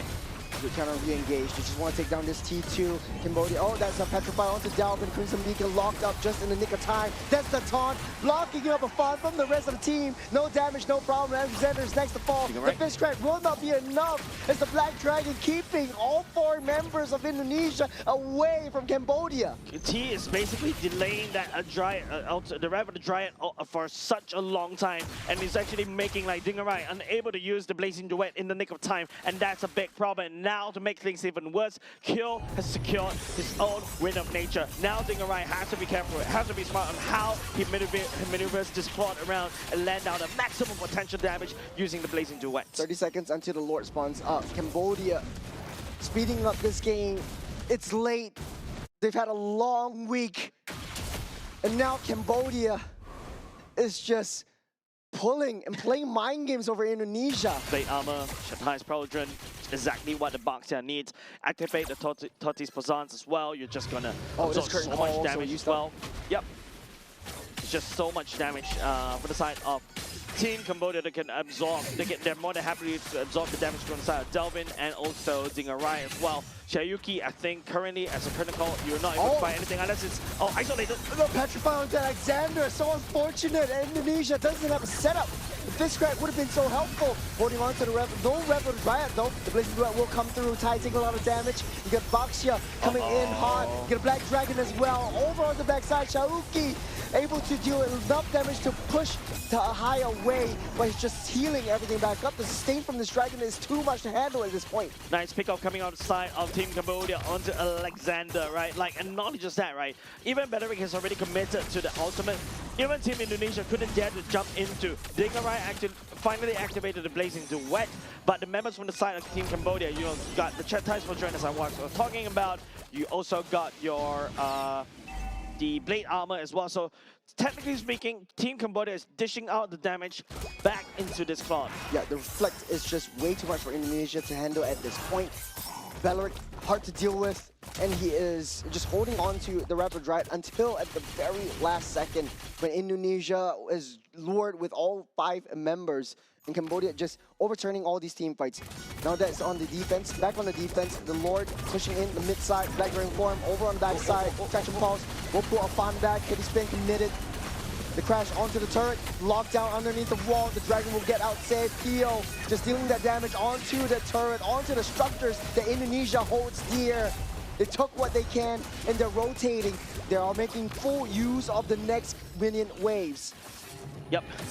Now Team Cambodia backing, pushing into Team Indonesia back against the wall, trying to look for any form of pickups right here earlier just now. The Lord and all this kind of stuff. I think in terms of the Lord fight, in terms of juggling these team fights, Team Cambodia, I think they executed to the T. But when it comes to Team Indonesia, though, Alexander, these Badang finds, these Badang picks, I think is great, but you need to find the right targets. If the Kimi and also the carry is just left untouched, then what's the point? There's no point, because the members from the side of Team Cambodia, especially the tanks, are more than happy, more than glad to absorb the damage coming off of the Juicin and also the Claw. You know, easier said than done. I think this Badang is kind of in a similar situation with the Ruby from the previous game.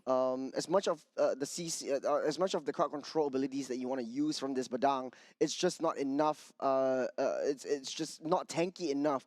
Because you also operate as sort of like a pseudo tank. You want to get into the midst of battle, but immediately getting shut down is a huge problem for your team. You always see that Badang is hitting the right targets. He's changing targets as and when he wants. There are also certain occurrences of a pick off from this Alexander as well, but Indonesia is just way too far ahead, away from the rest of the team and away from Alexander to be able to follow up with additional damage. I feel it's also, to a certain extent, right, the Beleric was a really smart pick, right? Yes, even though we kind of, during some of the shows, some of the drafts, right, I did say, hey, if there's a tier above S+, you put Claude right there, right? But now it seems like Beleric, this uncommon pick, is also starting to become a factor to basically kind of push that Claude away. Once Claude doesn't have the Blazing Duet, there's not a lot of damage coming out from them, and then after that, immediately just get easily shredded away. You know, not even the Blazing Duet, like even the auto attacks that Claude brings to the table. It hits. With a couple with the golden staff, that's 4 hits every single second, or a couple more hits every single second, that Beleric has the chance to reflect, has the chance to deal that damage back, and it causes so much harm to Indonesia, because without that Claude getting pushed back away from that Beleric, you have to, you're wasting time with that Claude sustaining through the jungle creeps, through the neutral creeps, to be able to heal it back up and then rejoin in the team fights. So you don't risk that kind of situation where Claude is just free hitting onto the Beleric that, you know, you just really can't control that reflect damage. Yep. I think it's just, you know, Team Indonesia, hopefully they're able to quickly find a very quick solution, because, you know, you got Team Cambodia knocking on your doors, especially on your base turrets already, and they're still unable to solve the Beleric problem, right? And I think this is also a good game to kind of analyze. even after today, right? Like this is how you deal with the clock late game. You don't use the Belleric as a form of engage. You wait for Team Indonesia to jump onto you. You counter engage. You unleash the Wrath of the Dryad, and then after that, just make the enemy hit themselves. Well, it's really difficult. The death ball that Cambodia is bringing, they're building a citadel, and their walls are made out of steel, and that steel has thorns. Trees, Belleric. Trees, and precisely make it out of whatever material you want. They have thorns on it, and it deals additional spike damage, and it hits you back even harder with range, especially if you are a hard-hitting, tank-melting marksman like Claude. So, Especially if you rely on attack speed, right? That thing is going to bounce back at you over and over again. And if you don't really have the necessary life steal to kind of help to recuperate that losses, you're just going to get shredded by your own bullets. Because I've been there before as a Beatrix. Back in the good old days, Alpha with Blade Armor, Vengeance. And I hold a Wesker, the shotgun. Yep, that's an own goal right there. I literally killed myself. I literally just shot myself to death because of the reflect damage, and that was awkward. Tricky. With not a lot of range I believe as well what, for Indonesia. 4K, 4K reflected damage back to me. Yeah, exactly. And so that's why, you know, I don't envy the position of this Claude, right? It's a very difficult decision. When do I go into the Blazing Duet? When is it too late? When is it too early? If it's too early, yeah, the enemy would just pull back, and then after that, you know, you're going to get sniped down. But if it's too late, hey, the rest of the teammate has just died. You know, we talked a lot about Claude. We hypothesized about how Indonesia has this chance of coming back, and they're still not out of the woods just yet. And speaking of woods, Belleric definitely is one of those heroes that are extremely hard to deal with. But CC being one of the other pocket picks, what do you think so far? I think CC main goal is to really land a curtain call onto a single target. Right, I think that's where the CC is truly strong at. Land that curtain call down double target, and then you're double basically target. trapped. You're basically this is the best case scenario. I don't think it's the best case scenario because the whole point of the curtain call is to basically use that to burst. Right, use a curtain call on a single target. You burst down that person, rinse and repeat, jump away.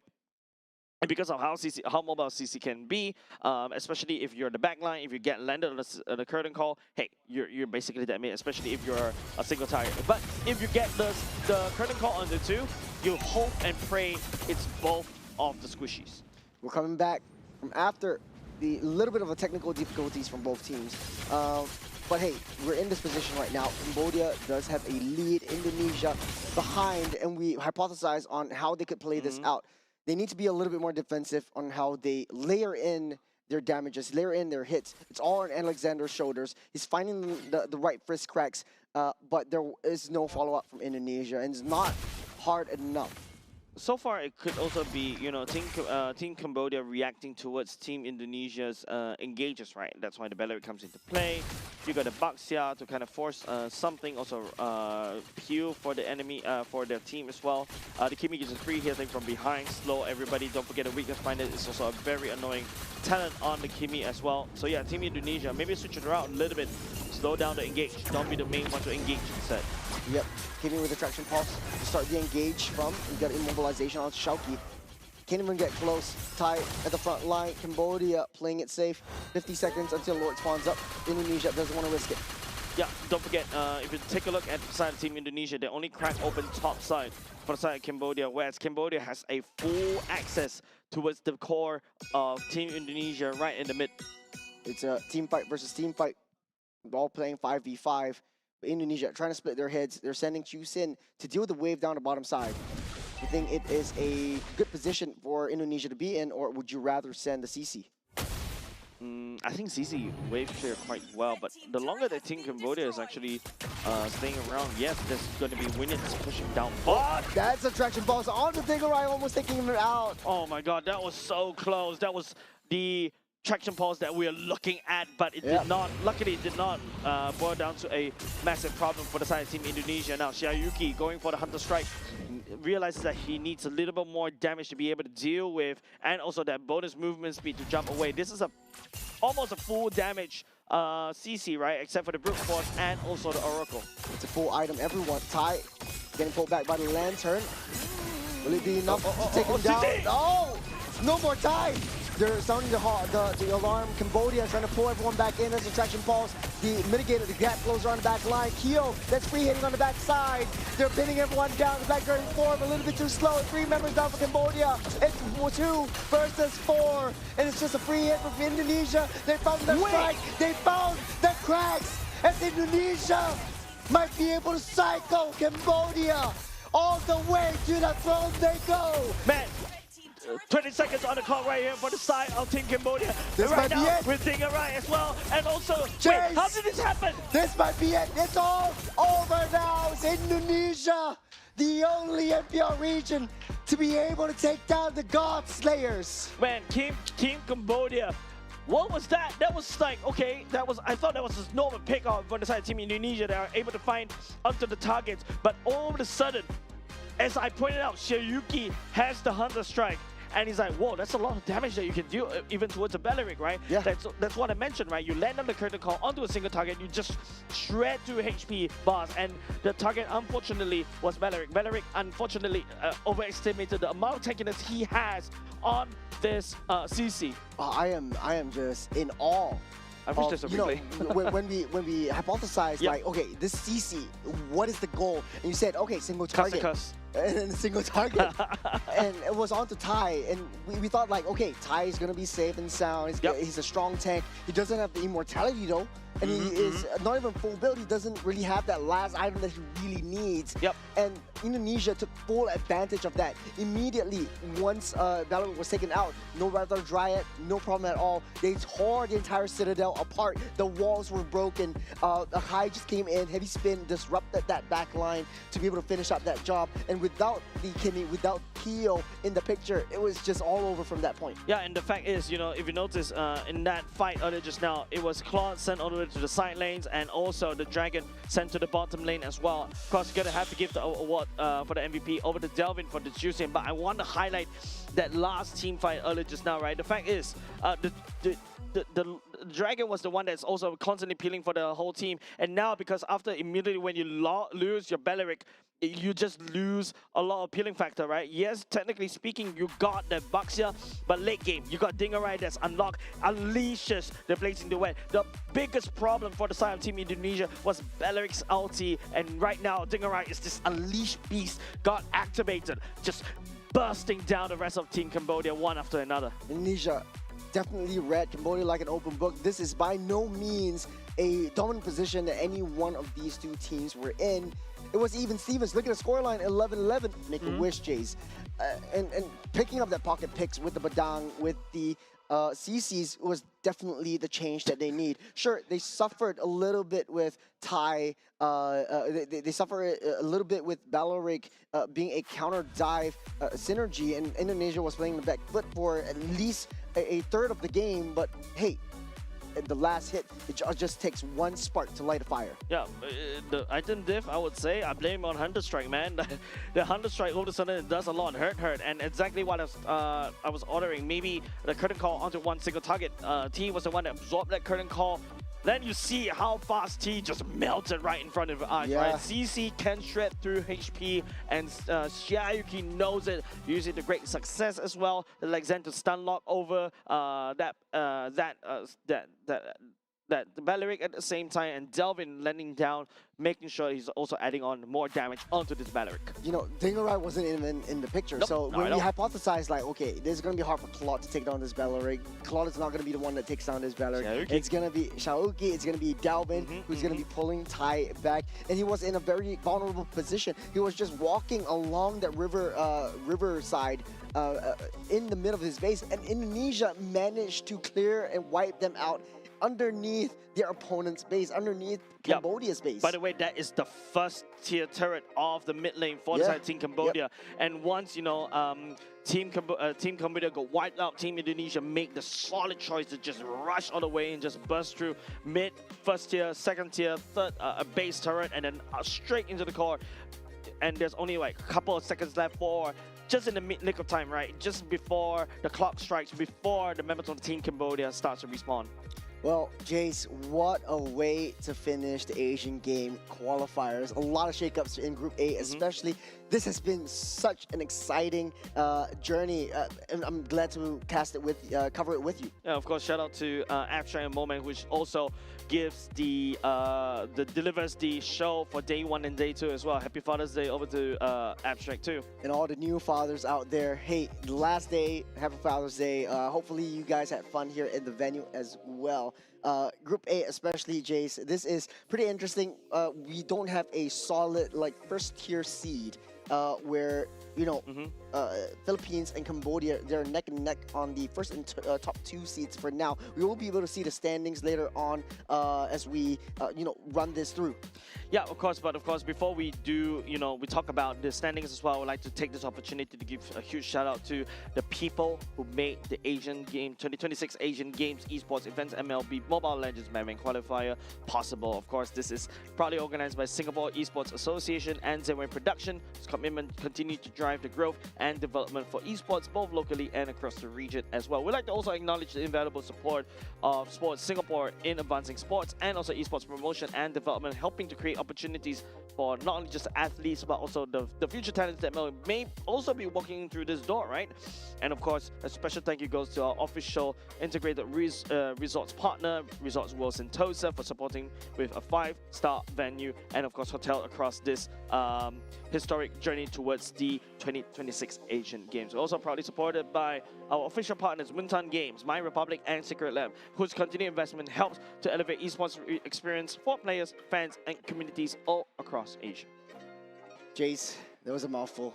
It is. Lots. But we have to give those thanks. Well, it's going straight to the standings. We finished off Group A. Let's just hype it up. The top 5 that will be going to Nagoya, Japan, Philippines, Cambodia, Indonesia, Myanmar, and Malaysia. Man, Malaysia just cutting it very, very close, right? I heard earlier just now, Team That's Vietnam. 3-4. They're tied with Vietnam. Yes, and because the fact that even though Vietnam was able to beat Team Malaysia, but because of the game win rate that allowed us to break that tie, so Team Malaysia will be able to go to Nagoya. Congratulations over to these 5 teams. You definitely are happy about that. Back to the motherland for Group A, but special thanks over to Vietnam, Laos, and Singapore for also being a part of Group A's journey. Now, moving on to Group B, all the way from the top, that Saudi Arabia, Jordan immediately qualified to Nagoya. We saw Iran take down Nepal earlier this morning in the 2-0 sweep in last chance qualifiers, and that last chance actually paid off. Man, Team Iran, I would say they played out of their minds, especially in the first series. That first series, I would say, is just, who has the most steady of hands. It is Team Iran coming out from Group B. Congratulations for them to also qualify through the LCQ. As we take a look at Group C, standing congratulations over to Kazakhstan and Uzbekistan that goes all the way to Nagoya. Good, solid performance coming off of Uzbekistan as well. Yeah, huge thanks to Kyrgyzstan and Tajikistan for joining us right here in Resorts World Sentosa and playing alongside, and hopefully they learn and grow amongst their own regions and taking what they have to back into their own hometown. And last but not least, Group D, Mongolia and Hong Kong, China qualified to Nagoya, up from that top.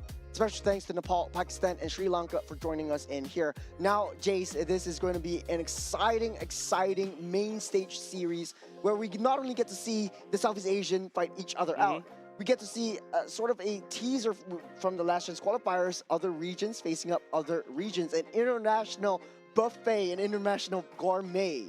Yeah, of course, and all the action will be happening in Nagoya, Japan. That is the main stage where all of the action will get unleashed. And this time around, no more groups, regions, right? You will be able to see inter-regions where they will start comparing each of their metas, and will their metas and play style last, and will they be crowned the champion of the Asian game? Well, there is still a pretty decently long way building up to the main stage. There is still a couple competitions midway through, and a new hero is going to be released very soon that might be able to potentially shake up the meta. So adjustments need to be made. A lot of learning needs to be done. A lot of growing from a lot of teams that qualified in the main stage. Yeah, well placed and well said there, right, Churros. I feel like really it's been a blast to be able to bring you all the action for the last past 2 days, especially me, Jace, and also Churros as well. Once again, shout out to also Abstract and Moment who delivered the action for day 1 and day 2. Shout out also to our players, our fans that actually visit the RWS, and also every one of you online that joined us for today. Yeah, and this has been a dramatic and defining day. Jace, a very long day. Why don't you take us home? So with that said, ladies and gents, thank you very much. We'll see you at Nagoya.